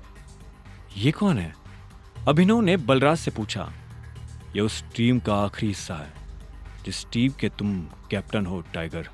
इससे पहले कि अभिनव कुछ कह पाता, मैनेजर उसके पैरों में आकर गिरा और बोला, टाइगर, आपको यहाँ कितनी देर हुई और मैं आपके लिए क्या कर सकता हूँ? फिलहाल तो आप मेरे पैरों में से उठ जाइए। आपको और इनको छोड़कर किसी को नहीं पता कि मैं टाइगर हूँ, अभिनव ने कहा। यह सुनते ही मैनेजर अपनी जगह पर खड़ा हो गया और बोला, आपको देखकर बहुत अच्छा लगा। अब आप आ गए हैं तो हमें जरूर इस मुसीबत से बाहर निकाल ही लेंगे। वो सब तो ये कर ही लेंगे, लेकिन उससे पहले आपको अपने नौकरों को सबक सिखाना पड़ेगा, क्योंकि अगर मैं सबक सिखाने पर आ गया तो आपको पता ही है क्या होगा। बलराज ने कहा और अभिनव के साथ जो हुआ उसने मैनेजर को सब बता दिया। यह सुनते ही मैनेजर का खून खौल उठा। उधर जब अभिनव और बलराज मैनेजर के कैबिन में खड़े थे, तब इधर एक हट्टा कट्टा सा आदमी स्विमिंग पूल में काला चश्मा लगाकर खड़ा था। उसकी आंखों पर चश्मा, गले में सोने की मोटी चैन और बगल में विस्की का ग्लास था। वो आदमी लड़की के गालों को सहला रहा था। तभी उसे किसी के पैरों की आवाज सुनाई दी। उसने देखा उसका सेक्रेटरी भागते हुए उसके पास आ रहा था। सेक्रेटरी उस आदमी के पास आया और बोला, सर, अभी खबर मिली है कि टाइगर लौट आया है। यह सुनते उस आदमी का हाथ रुक गया। उसने लड़की के गाल पर से हाथ हटाया और हाँ में सिर हिलाते हुए सिगार पीने लगा। आप कहते हैं तो? सेक्रेटरी आगे कुछ कहता उससे पहले उस आदमी ने कहा, अभी नहीं, अभी तो आया है, थोड़ा उछल कूद करने दो, पर हाँ, इस बार उसे पिंजरे में डालने की गलती नहीं करनी है। सेक्रेटरी ने हाँ में सिर हिलाया और वहां से निकल गया। Who is tiger? बगल में खड़ी उस लड़की ने पूछा। तुमने इन साहब का चेक किससे पूछकर फाड़ा? अभिनव के लिए साहब शब्द प्रणव से सुना नहीं गया। उसने कहा, सर, ये डिलीवरी वाला है, फर्जी चेक लेकर बैंक में आया था। इसे क्या लगा यहाँ हम लॉटरी खोलने बैठे हैं? मैंने इसके चेक की इंफॉर्मेशन कंप्यूटर में चेक की थी, कोई रिलेवेंट डाटा था ही नहीं। सच बोल रहा है? मैनेजर ने पूछा। यह सुन प्रणव को धक्का लगा। अभिनव मन ही मन मुस्कुरा रहा था। प्रणव ने हिचकिचाते हुए कहा, आपसे झूठ क्यों कहने लगा? तुझे पता है ये डिलीवरी बॉय किसका चेक लेकर आया है? अकरम सर का। क्या? हाँ, तूने इसके साथ जो किया वो ठीक है, लेकिन अकरम सर को अगर पता चला कि तूने उनके चेक का ये हाल किया है तो वो तेरे साथ क्या करेंगे जानता है ना? मैनेजर ने कहा। अकरम का नाम सुनते ही प्रणव की हालत खराब हो गई थी। इतने में मैनेजर ने कहा, एक काम कर, वो रही टेप और ये रहा चेक, इसका एक एक टुकड़ा जोड़। क्या सर, तुझे नौकरी से निकाल रहा हूं? नहीं सर, मैंने क्या किया? शाबाश, ये तुझे सुनाई दे गया, और इससे पहले जो कहा वो है? आखिरकार प्रणव ने चेक को बड़ी मेहनत से जोड़ा और मैनेजर को दे दिया। मैनेजर ने उसे देखा और प्रणव को बाहर जाने का इशारा कर दिया। जैसे ही प्रणव बाहर गया तो मैनेजर ने अंदर से कमरे का दरवाजा लॉक किया और अभिनव के पास आते हुए बोला, टाइगर, तुम इतने सालों से कहाँ थे? पहले ये बताओ कि तुम मेरे पापा से कैसे जुड़े हुए हो? मैं उनकी टीम का हिस्सा हूं, मैनेजर ने जवाब दिया। इतने में बलराज ने कहा, टाइगर वापस तो आ गया है, लेकिन मोंटी के वापस आने तक किसी को भनक भी नहीं लगनी चाहिए, वरना गेम हो जाएगा। हाँ, बलराज सही कह रहा है टाइगर, हम शेरों के बीच एक भेड़िया घुस आया है। वो तुम्हारी और हमारी सारी खबर हमारे दुश्मनों को देने वाला है, इसलिए संभल कर रहना पड़ेगा टाइगर। भेड़िया? तुम्हारा मतलब जासूस? अभिनव ने पूछा। बलराज ने कहा, हाँ, इसके बारे में मोंटी तुम्हें डिटेल में बताएगा, और तब तक गुफा से बाहर आना नहीं, और आओ तो अंधेरे में। इस बीच हमें तुम्हारे पापा यानी हमारे संजय के कातिल का भी पता लगाना है, और साथ ही ये भेड़िया। इस ग्रुप में और कौन कौन है जिससे अभी मिलना बाकी है? मैनेजर ने कहा, इस ग्रुप में है मोंटी, अकरम, बलराज, मैं यानी डीके, इक्का, पार्कर और अलायना। क्या? अलायना? यानी हमारे ग्रुप में एक लड़की भी है? हाँ, इससे पहले उसकी माँ इस पोजीशन पर थी, 1 साल पहले उसकी डेथ हुई तो अलायना उसकी जगह पर आई है। टाइगर, वो लड़की नहीं, आग है, आंधी है, चलता फिरता अंगारा है। मैं अपनी जिंदगी में अलायना जैसी किसी से नहीं मिला। शक्ल, अक्ल और तेवर उसके पास तीनों है। मैं समझा नहीं। अभिनव ने कहा। बलराज उसके पास आया और बोला, जिद्दी, उसके आगे मुझे अपनी जिद कुछ नहीं लगती। कहने को ग्रुप में वो बस एक लड़की है, लेकिन उससे पार पाना हम में से किसी भी मर्द के बस की बात नहीं है। यह सुनते ही अभिनव समझ गया था कि बलराज का इशारा किस तरफ है। अलायना को यह मनवाना कि वो टाइगर है अभिनव के लिए भारी होने वाला था। तुम जल्दी से उससे भी मिल लोगे, पर वो तुमसे मिलेगी या नहीं पता नहीं। मुझे नहीं लगता कि टाइगर के लिए उसे मनाना मुश्किल होगा। मैंने जैसा सोचा था यह आदमी वैसा है नहीं। बलराज की यह बात सुन डीके के कान खड़े हो गए। उसने बलराज को देखा और बोला, टाइगर ने तुम्हें रिंग में पटका क्या? यह सुनते ही बलराज जोर से हंसा और उसने हाँ में सिर हिला दिया। उसे देख डीके भी जोर जोर से हंसने लगा। आखिर में डीके ने कहा, तुम्हें कितने पैसों की जरूरत है? मैं दे देता हूं। चेक मैं अकरम के ऑफिस से री इशू करवा लूंगा।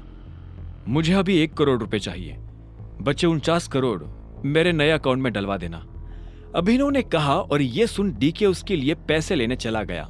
उसके जाते ही अभिनव बलराज के पास आया और बोला, एक बात बताओ, ये अलायना के बारे में तुम कुछ जानते हो क्या? बलराज ने उसे ऊपर से नीचे तक देखा और बोला, वैसे तो सब कुछ जानता हूं, और वैसे कुछ भी नहीं। मेरा मतलब है, तुम्हें पता है मेरा क्या मतलब है? बस उसे अपनी तरफ से चिढ़ने का या गुस्सा होने का मौका मत देना। वैसे अब तुम्हें गाड़ी की जरूरत है। मैं अपने मैनेजर को बोल रहा हूं, यहां से सीधा ग्लोब मोटर्स जाओ। वहां तुम्हारी गाड़ी तुम्हारा इंतजार कर रही है। अभी पैसे मैं भर रहा हूं, बाद में जब तुम गद्दी संभालोगे तो मुझे डबल दे देना। यह सुनते ही अभिनव जोर जोर से हंसने लगा। उसने बैंक से पैसे लिए बाहर आया और एक टैक्सी बुक करके सीधा ग्लोब मोटर्स के लिए निकल पड़ा। जल्दबाजी में वो बलराज से यह पूछना ही भूल गया था कि बलराज ने उसके लिए कौन सी गाड़ी बुक की थी। जैसे ही वो अंदर गया तो उसने देखा कि शोरूम का मैनेजर दरवाजे पर खड़ा होकर किसी का इंतजार कर रहा था। उसने अभिनव को देखते ही पूछा, अभिनव गढ़वाल? मैं ही हूं, अभिनव गढ़वाल। यह सुनते ही वहां रिसेप्शन पर खड़ी दोनों लड़कियों के होश उड़ गए, लेकिन मैनेजर को अभिनव को देख कोई झटका नहीं लगा। बलराज ने उसे पहले ही बता दिया था कि अभिनव दिखने में कैसा था। चलिए मेरे साथ, मैनेजर ने कहा और आगे बढ़ने लगा। कुछ देर के बाद अभिनव एक गैरेज में आ गया था। बाहर ढेर सारी गाड़ियां खड़ी हुई थी। मैनेजर उसे उसकी गाड़ी के पास लेकर आया। वो एक बहुत ही महंगी सी गाड़ी थी, लेकिन ऊपर से उसे देखने में ऐसा लग रहा था जैसे वो कबाड़ हो। बलराज ने जानबूझकर उसे पुराना करवाया था ताकि कोई भी अभिनव पर उसकी गाड़ी की वजह से शक न करे। पर जब अभिनव ने गाड़ी के अंदर देखा तो उसे बहुत अच्छा महसूस हुआ। मैनेजर ने कहा, मैं गाड़ी के पेपर्स रेडी करवाता हूं, आप तब तक गाड़ी देख लीजिए। मैनेजर वहां से निकला और अभिनव ड्राइविंग सीट पर बैठने के लिए बढ़ने लगा, पर इससे पहले कि वो बैठ पाता उसे पीछे से एक आवाज आई, हेलो। यह आवाज एक लड़की की थी। अभिनव को लगा कि जरूर ये वही रिसेप्शन वाली लड़कियों में से कोई एक होगी, लेकिन जब वो पलटा तो हैरान हो गया। वो लड़की और कोई नहीं बल्कि चाहत थी। अभिनव ने चाहत को अनन्या के साथ अकरम की पार्टी में देखा था। चाहत और अनन्या दोस्त थी। ये सब क्या हो रहा है अभिनव? ये गाड़ी तुम खरीद रहे हो? तुम कौन हो और यहाँ क्या लेने आई हो? अभिनव ने तनी हुई आवाज में पूछा। चाहत को देख वो अपनी पहचान के लिए अलर्ट हो गया था। चाहत उसके सवाल पर मुस्कुराई और मीठी सी आवाज में बोली, मैं चाहत हूँ, तुम्हारी बीवी की दोस्त, और ये सवाल तो मुझे तुमसे करना चाहिए। तुम यहाँ गाड़ी खरीदने कैसे आ सकते हो? अनन्या ने तो मुझे बताया था कि तुम गरीब हो।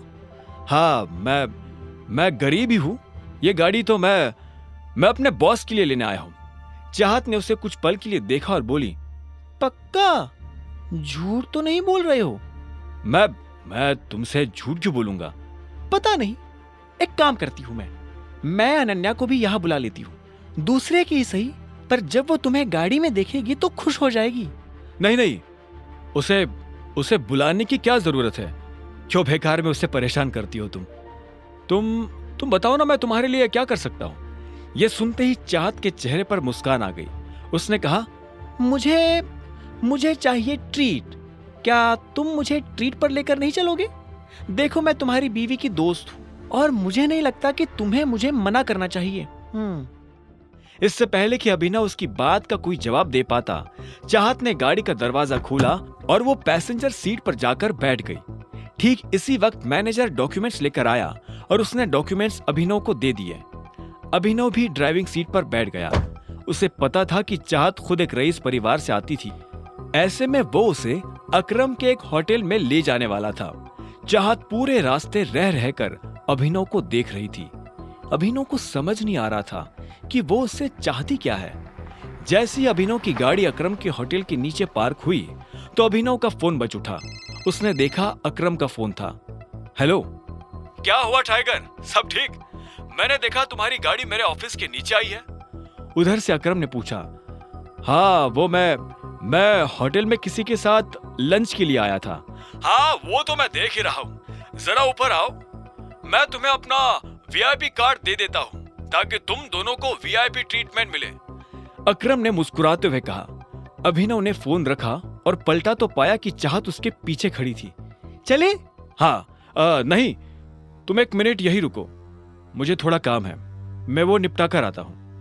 अभिनव ने कहा और इससे पहले कि चाहत कुछ कहती, अभिनव वहां से निकल गया। चाहत उसे जाते हुए देख रही थी। वो अच्छी तरह से जानती थी कि ये अकरम का ऑफिस है, लेकिन अभिनव वहां क्या करने जा रहा था और उसे किसने फोन कर ऊपर बुलाया था? चाहत को अभिनव पर शक हो रहा था। अब आगे क्या होने वाला था? उधर जब चाहत को अभिनव के ऊपर शक हो रहा था, तब इधर अभिनव भी अकरम के कैबिन में पहुंच चुका था। जैसे ही अभिनव अंदर आया तो अकरम ने उसकी तरफ अपना कार्ड बढ़ाया और बोला, ये लो, मजे से लंच करना। थैंक यू, अभिनव ने मुस्कुराते हुए कहा और अकरम के कैबिन से बाहर निकल गया। वो नीचे आया और उसकी आंखें चाहत को ढूंढने लगी। उसने देखा कि चाहत होटल के बाहर शेड में खड़ी थी। अभिनव उसके पास पहुंचा तो चाहत उसे ऊपर से नीचे तक देखने लगी। अभिनव ने उससे कहा, चले। दोनों होटल के अंदर दाखिल हो गए और एक टेबल पर जाकर बैठ गए। अभिनव जानबूझकर चाहत से नजर नहीं मिला रहा था, वहीं चाहत उसे लगातार देखती जा रही थी। क्या हुआ, सब ठीक है? हाँ। अच्छा, वैसे तुम इस ऑफिस में काम करते हो क्या? मुझे लगता है कि हमें कुछ ऑर्डर कर देना चाहिए, मुझे तो बहुत भूख लग रही है। अभिनव ने चाहत के सवाल को टालते हुए कहा। चाहत ने उसे देखा और एक पल के बाद बोली, तुम मुझसे कुछ छुपाने की कोशिश कर रहे हो क्या? क्या? मैं तुमसे क्यों कुछ छुपाने लगा? चाहत इस बात का जवाब देने वाली थी। बात उसकी जुबान पर आ ही गई थी कि इतने में वेटर उन दोनों की बातों के बीच खलल डालने के लिए आ गया। अभिनव और चाहत ने वेटर को ऑर्डर दिया और वेटर वहां से निकल गया, लेकिन चाहत अपना सवाल भूली नहीं थी। उसने बात को घुमाते हुए पूछा, तो तुम क्या करते हो? मैं AK प्राइवेट लिमिटेड में एक छोटी सी नौकरी करता हूं। अच्छा, ये तो अकरम जी की कंपनी है ना? अभिनव ने जवाब में हाँ में सिर हिला दिया। इससे पहले कि चाहत आगे कोई सवाल करती, इतने में एक लड़का चाहत के बगल में आकर खड़ा हुआ और बोला, हेलो गॉर्जियस। चाहत ने पलटकर देखा तो पाया कि एक सुंदर सा लड़का फॉर्मल्स पहनकर उसके पास खड़ा था। जैसे उसकी नजर चाहत से मिली तो उसने कहा, यू आर सो ब्यूटीफुल। मैं आना तो नहीं चाहता था, लेकिन मेरा मन नहीं माना। क्या मैं तुम्हें एक बढ़िया सी ट्रीट ऑफर कर सकता हूँ? उस लड़के ने कहा। उसकी आंखों में एक शरारत भरी मुस्कान नजर आ रही थी। चाहत उसकी नीयत समझ चुकी थी और अभिनव को भी ये समझ आ गया था कि वो किस नीयत के साथ यहाँ खड़ा था। ऐसे में उसने भी लड़के को टालने के लिए गंभीरता से कहा, तुम्हें नजर नहीं आ रहा? वो पहले ही मेरे साथ डेट पर है। उस आदमी ने अभिनव की तरफ देखा और बोला, ओह अच्छा, मुझे तो लगा कि तुम इसके छोटे भाई हो। पर चलो, अब जब तुमने बता ही दिया है कि तुम इसके साथ डेट पर आए हो, तो मैं तुम्हें बहुत प्यार से कह रहा हूं, निकल लो। यह सुनकर अभिनव को बुरा लगा, लेकिन उसने कुछ नहीं कहा। तुम इतनी सुंदर हो, तुम्हें देखकर लगता है कि तुम किसी वेल टू डू फैमिली से आती हो, डोंट माइंड, लेकिन तुम्हें इस तरह के लड़कों के साथ डेट पर नहीं आना चाहिए। Standard is important, right? तुझसे किसी ने कहा ज्ञान देने को? अभिनव ने बीच में आते हुए कहा। उस लड़के ने अभिनव को घूरते हुए देखा और फिर से चाहत की तरफ देखकर बोला, तुम प्लीज मेरे साथ आओ, ट्रस्ट मी, मैं तुम्हें कोई प्रॉब्लम नहीं होने दूंगा। तो इतने में अभिनव अपनी जगह पर खड़ा हुआ और उसने उस लड़के का कॉलर पकड़ लिया। अरे अरे ये क्या हो रहा है? अरे ये क्या कर रहे हो? छोड़ो उसे। हर कोई अभिनव की इस हरकत को देखकर हैरान हो गया। अभिनव को भी एहसास हुआ कि उसने लड़के को कुछ ज्यादा ही पीट दिया था। ऐसे में उसने हाफते हुए उसे छोड़ दिया। वो लड़का खड़े रहने लायक भी नहीं बचा था।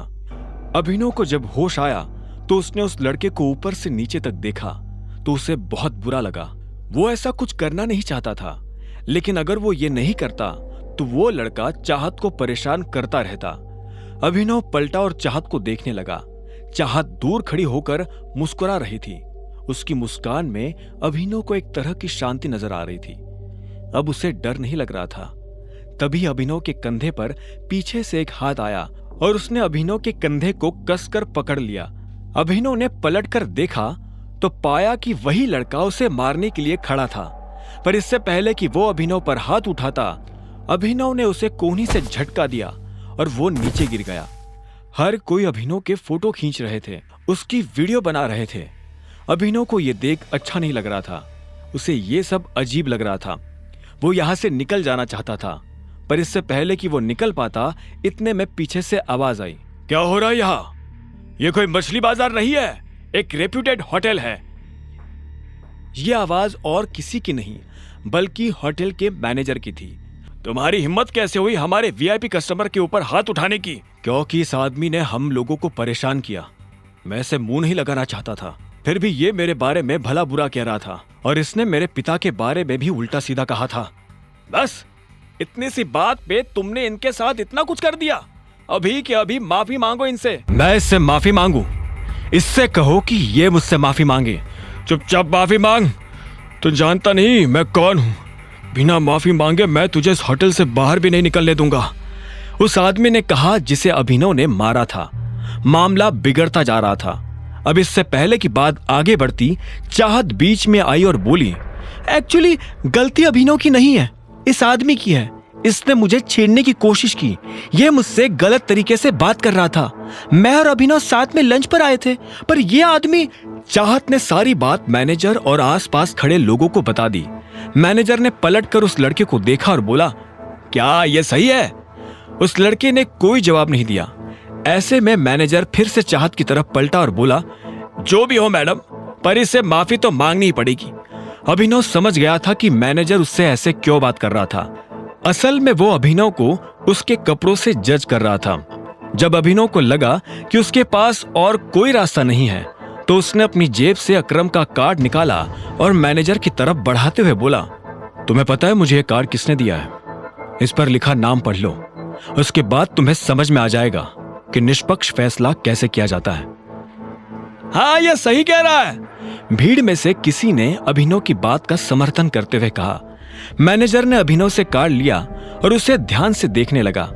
जैसे उसने कार्ड पर लिखा नाम पढ़ा तो उसकी आंखें फटी की फटी रह गई। जब अभिनव ने देखा कि मैनेजर के पास कुछ भी कहने को नहीं बचा है, तो उसने उस लड़के की तरफ देखकर कहा, और तू लड़कियों से बात करने से पहले अपनी माँ के पास जा और उनसे सीख के लड़कियों की इज्जत कैसे की जाती है। इतना कहते ही अभिनव ने चाहत को अपने साथ लिया और वहां से निकल गया। दोनों गाड़ी में आकर बैठ गए थे, लेकिन कोई किसी से बात नहीं कर रहा था। इधर चाहत भी बार बार उसे देख रही थी और जब उससे रहा नहीं गया तो उसने पूछा, तुम ठीक हो? हाँ सॉरी, मैंने तुम्हारा मूड और तुम्हारा लंच दोनों खराब कर दिए। तुम चाहो तो हम कहीं और चलकर खा सकते हैं। ठीक है, मुझे कोई दिक्कत नहीं, मैं पूरे दिन फ्री हूँ। अभिनव ने उसकी बात सुनी और गाड़ी दूसरे होटल की तरफ मोड़ दी। कुछ देर के बाद उसने गाड़ी एक होटल के बाहर लगा दी। चाहत नीचे उतरी और उस होटल की तरफ देखने लगी। अभिनव ने ऊपर लगा बोर्ड देखा और उसके बाद चाहत के साथ अंदर दाखिल हो गया। अभिनव जानता था कि यह होटल दिक्पाल का था। तो तुमने डिसाइड कर लिया है कि तुम मुझे अपने बारे में कुछ नहीं बताने वाले? अभिनव के मन में जब ये सारे ख्याल चल रहे थे तभी चाहत ने कहा। दोनों एक टेबल पर आकर बैठ चुके थे और वाइन पी रहे थे। अभिनव ने भोला बनते हुए पूछा, किस बारे में? असल में वो समझ गया था कि चाहत के मन में यह शक की सुई क्यों घूम रही थी। उस दिन पार्टी में जब अकरम अभिनव को अलग से अपने साथ ले गया था तब बाकी लोगों ने तो ये मान लिया था कि वो उसके ड्राइवर का बेटा था, लेकिन ये बात चाहत के गले नहीं उतर रही थी। उसने कहा, कमाल है, तुमसे तो मैं तुम्हारे बारे में ही पूछूंगी ना। मेरे बारे में मेरे पास बताने लायक कुछ नहीं है, अभिनव ने कहा और चाहत से बचने के लिए इधर उधर देखने लगा। तभी उसकी नजर कुछ लोगों पर पड़ी जो आपस में काफी गंभीर बातें कर रहे थे। उनमें से एक आदमी ने कहा, इस टाइम दिक्पाल बॉस का डंका सिर्फ गुड़गांव में ही नहीं पूरे इंडिया में बज रहा है। हाँ, मार्केट से जैसे ही टाइगर गायब हुआ वैसे ही टाइगर का नाम भी गायब हो गया। यह सुनते ही अभिनव पलटकर उस आदमी को देखने लगा जो ये बात कर रहा था। उसे समझ नहीं आ रहा था कि आखिर वो टाइगर के बारे में इस तरह की बातें क्यों कर रहे थे। बताओ ना अभिनव, तुम मुझसे क्या छुपा रहे हो? चाहत ने पूछा। तभी उन लोगों में से एक ने कहा, नहीं, टाइगर अभी गया नहीं, टाइगर जिंदा है और वो जल्द ही लौट कर आएगा। मैंने तुमसे कहा था ना जॉनी, इतनी मत पिया करो कि संभली ना जाए। कुछ भी बकवास कर रहे हो। बकवास नहीं बकवास तो तुम कर रहे हो। टाइगर का कंपैरिजन दिक्पाल से, विस्की और देसी शराब का क्या मैच। मैं कह रहा हूं टाइगर जिंदा है and he will return soon. Johnny नाम के इस आदमी की बात सुनकर अभिनव के रोंगटे खड़े हो गए थे। वो ये जानना चाहता था कि जॉनी मन से फेंक रहा था या उसके पास सच में कोई जानकारी थी। जब अभिनव उन लोगों की बातों को ध्यान से सुन रहा था तब इधर चाहत भी उसे देख रही थी। चाहत भी अब अभिनव की तरह उन लोगों की बातें सुनने लगी थी। जब उसके कान में उनकी बातें पड़ी तो वो धीरे से हंसते हुए बोली, क्या डेयरिंग है यार इन लोगों की। दिक्पाल की होटल में बैठकर टाइगर की बातें कर रहे हैं। या तो इन्हें शराब चढ़ गई है या फिर सच में इनमें बहुत हिम्मत है। इतना कहकर चाहत फिर से अपनी कुर्सी पर आराम से बैठ गई थी, लेकिन अभिनव अभी भी उनकी बातें सुन रहा था। टाइगर सबसे बेस्ट है इंडिया में, तो क्या आउट ऑफ इंडिया भी कोई उनका मुकाबला नहीं कर सकता। दिक्पाल तो दूर दूर तक नहीं, जॉनी ने कहा। उसके मुंह से ये सुनते ही एक आदमी ने जॉनी के मुंह पर अपना हाथ रखा और बोला, तुम्हारा टाइगर को लेकर जो ये प्यार है ना, ये तुम्हारी जान ले लेगा प्यारे। जैसे ही दूर बैठे अभिनव ने यह सुना तो उसके चेहरे पर मुस्कान आ गई।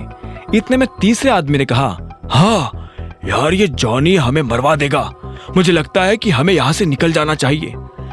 तभी अभिनव की नजर एक काले सूट पहने आदमी पर पड़ी। उसने आंखों पर चश्मा लगा रखा था और काफी देर से उन तीनों को देख रहा था। जैसे ही वो तीनों आदमी अपनी जगह से उठकर वहां से बाहर निकले, वो आदमी भी उनके पीछे पीछे जाने लगा। जब वो अभिनव के बगल से निकला तो अभिनव ने देखा कि उसके पास एक बंदूक थी। अभिनव को यह समझने में देर नहीं लगी थी कि वो दिक्पाल का आदमी था। अभिनव को यह भी समझ में आ गया था कि कुछ ही देर में उन तीनों लड़कों के साथ यह आदमी क्या करने वाला था। अभिनव! जब अभिनव अपने ही ख्यालों में खोया हुआ था तभी चाहत ने चिल्लाते हुए कहा और उसे उसके ख्यालों से बाहर निकाल दिया। अभिनव ने उसे देखा और बोला, क्या कह रही थी तुम मेरी दोस्त से झूठ बोल रहे हो। कौन सी दोस्त? अनन्या! चाहत ने जोर देते हुए कहा। अभिनव को एहसास हुआ कि उससे गड़बड़ हो गई थी। फिर भी उसने बात संभालने की कोशिश करते हुए कहा, नहीं, ऐसा कुछ नहीं है। मैं क्यों उससे झूठ बोलने लगा। और हाँ चाहत, मुझे अभी निकलना होगा, एक जरूरी मीटिंग है, मुझे उसके लिए जाना है। और फिर तुम्हें तो पता ही है, मैं अनन्या का पति हूं। अगर घर पहुंचने में जरा भी देर हो गई तो वो मेरी जान ले लेगी। वैसे भी वो मेरे ऊपर बहुत शक करती है। शक तुम्हारे ऊपर? वो तुम्हें पसंद तक नहीं करती, उसके दिमाग में तुम्हारा ख्याल भी नहीं आता, तो फिर वो तुम्हारे ऊपर शक क्यों करने लगी? हाँ जानता हूं, फिर भी अभी मुझे जाना होगा। क्या मैं तुम्हें घर छोड़ दूं? चाहत ने अभिनव के सवाल के जवाब में हाँ में सिर हिलाया और फिर थोड़ा हिचकिचाते हुए अपनी जगह से खड़ी होकर बोली, हम फिर कब मिलेंगे? जल्द ही। अभिनव ने इस बात का कोई जवाब नहीं दिया और चाहत के साथ होटल से बाहर आ गया। जब वो बाहर निकला तो उसने देखा कि जॉनी और उसके साथी पीछे की तरफ भाग रहे थे। अभिनव को ये सब ठीक नहीं लग रहा था। उसने चाहत से पूछा, तुम्हारा घर कहाँ है? अभिनव की आंखें आगे भी थी और पीछे भी। चाहत ने कहा, मुझे बस यही पास ही उतार दो, मुझे वहां एक छोटा सा काम है, मैं वहीं से निकल जाऊंगी। कुछ देर के बाद जब अंधेरा होने लगा तब अभिनव की गाड़ी उन लोगों के पास जाकर खड़ी हो गई थी जो एक आदमी को घेर कर खड़े थे। उन लोगों के पास पहुंचकर अभिनव को पता चला कि वो लोग उस लड़के को मार रहे थे। रुको! इतने में अभिनव ने चिल्लाते हुए कहा। उसकी आवाज सुनकर सभी रुक गए और पलटकर देखने लगे। अभिनव एक कदम उनके पास आया और बोला, क्यों उस बेचारे को मार रहे हो? तुझसे मतलब है तभी तो यहाँ खड़ा हूं। अगर जिंदगी में आगे भी खड़ा ही रहना चाहते हो तो चुपचाप यहाँ से चले जा, वरना इसकी तरह लंबा कर दूंगा। एक हट्टे कट्टे से आदमी ने अभिनव को घूरते हुए देखा और कहा।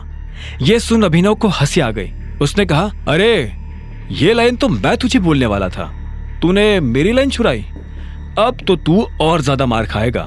अभिनव के मुंह से ये बात सुनकर उन लोगों को और ज्यादा गुस्सा आ गया। उन लोगों का लीडर आगे आया और बोला, यारे हीरो बन रहा है क्या? है? जानता नहीं गुड़गांव में ये हीरोगिरी काम नहीं आती।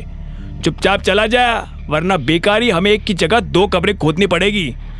अभिनव ने इस बात का कोई जवाब नहीं दिया। वो बस उन लोगों की तरफ देख रहा था और उनकी गिनती कर रहा था। इतने में उसने एक लड़के से कहा, भाई जरा पीछे हो ना। हाँ, वो लड़का पीछे हटा तो आखिर में अभिनव ने अपनी गिनती पूरी कर कहा, हाँ अब कब्रिस्तान वालों को फोन करके बोल दो कि वो 2 नहीं 20 कब्रें खोद कर रखे। 2 लोग 20 मुर्दों को गाड़ने आ रहे हैं। आगे की कहानी जानने के लिए देखें अगला एपिसोड सिर्फ पॉकेट एफएम के यूट्यूब चैनल पर, और द रिटर्न ऑफ टाइगर के सारे एपिसोड्स को सुनने के लिए डिस्क्रिप्शन में दी लिंक से डाउनलोड करें पॉकेट एफएम ऐप।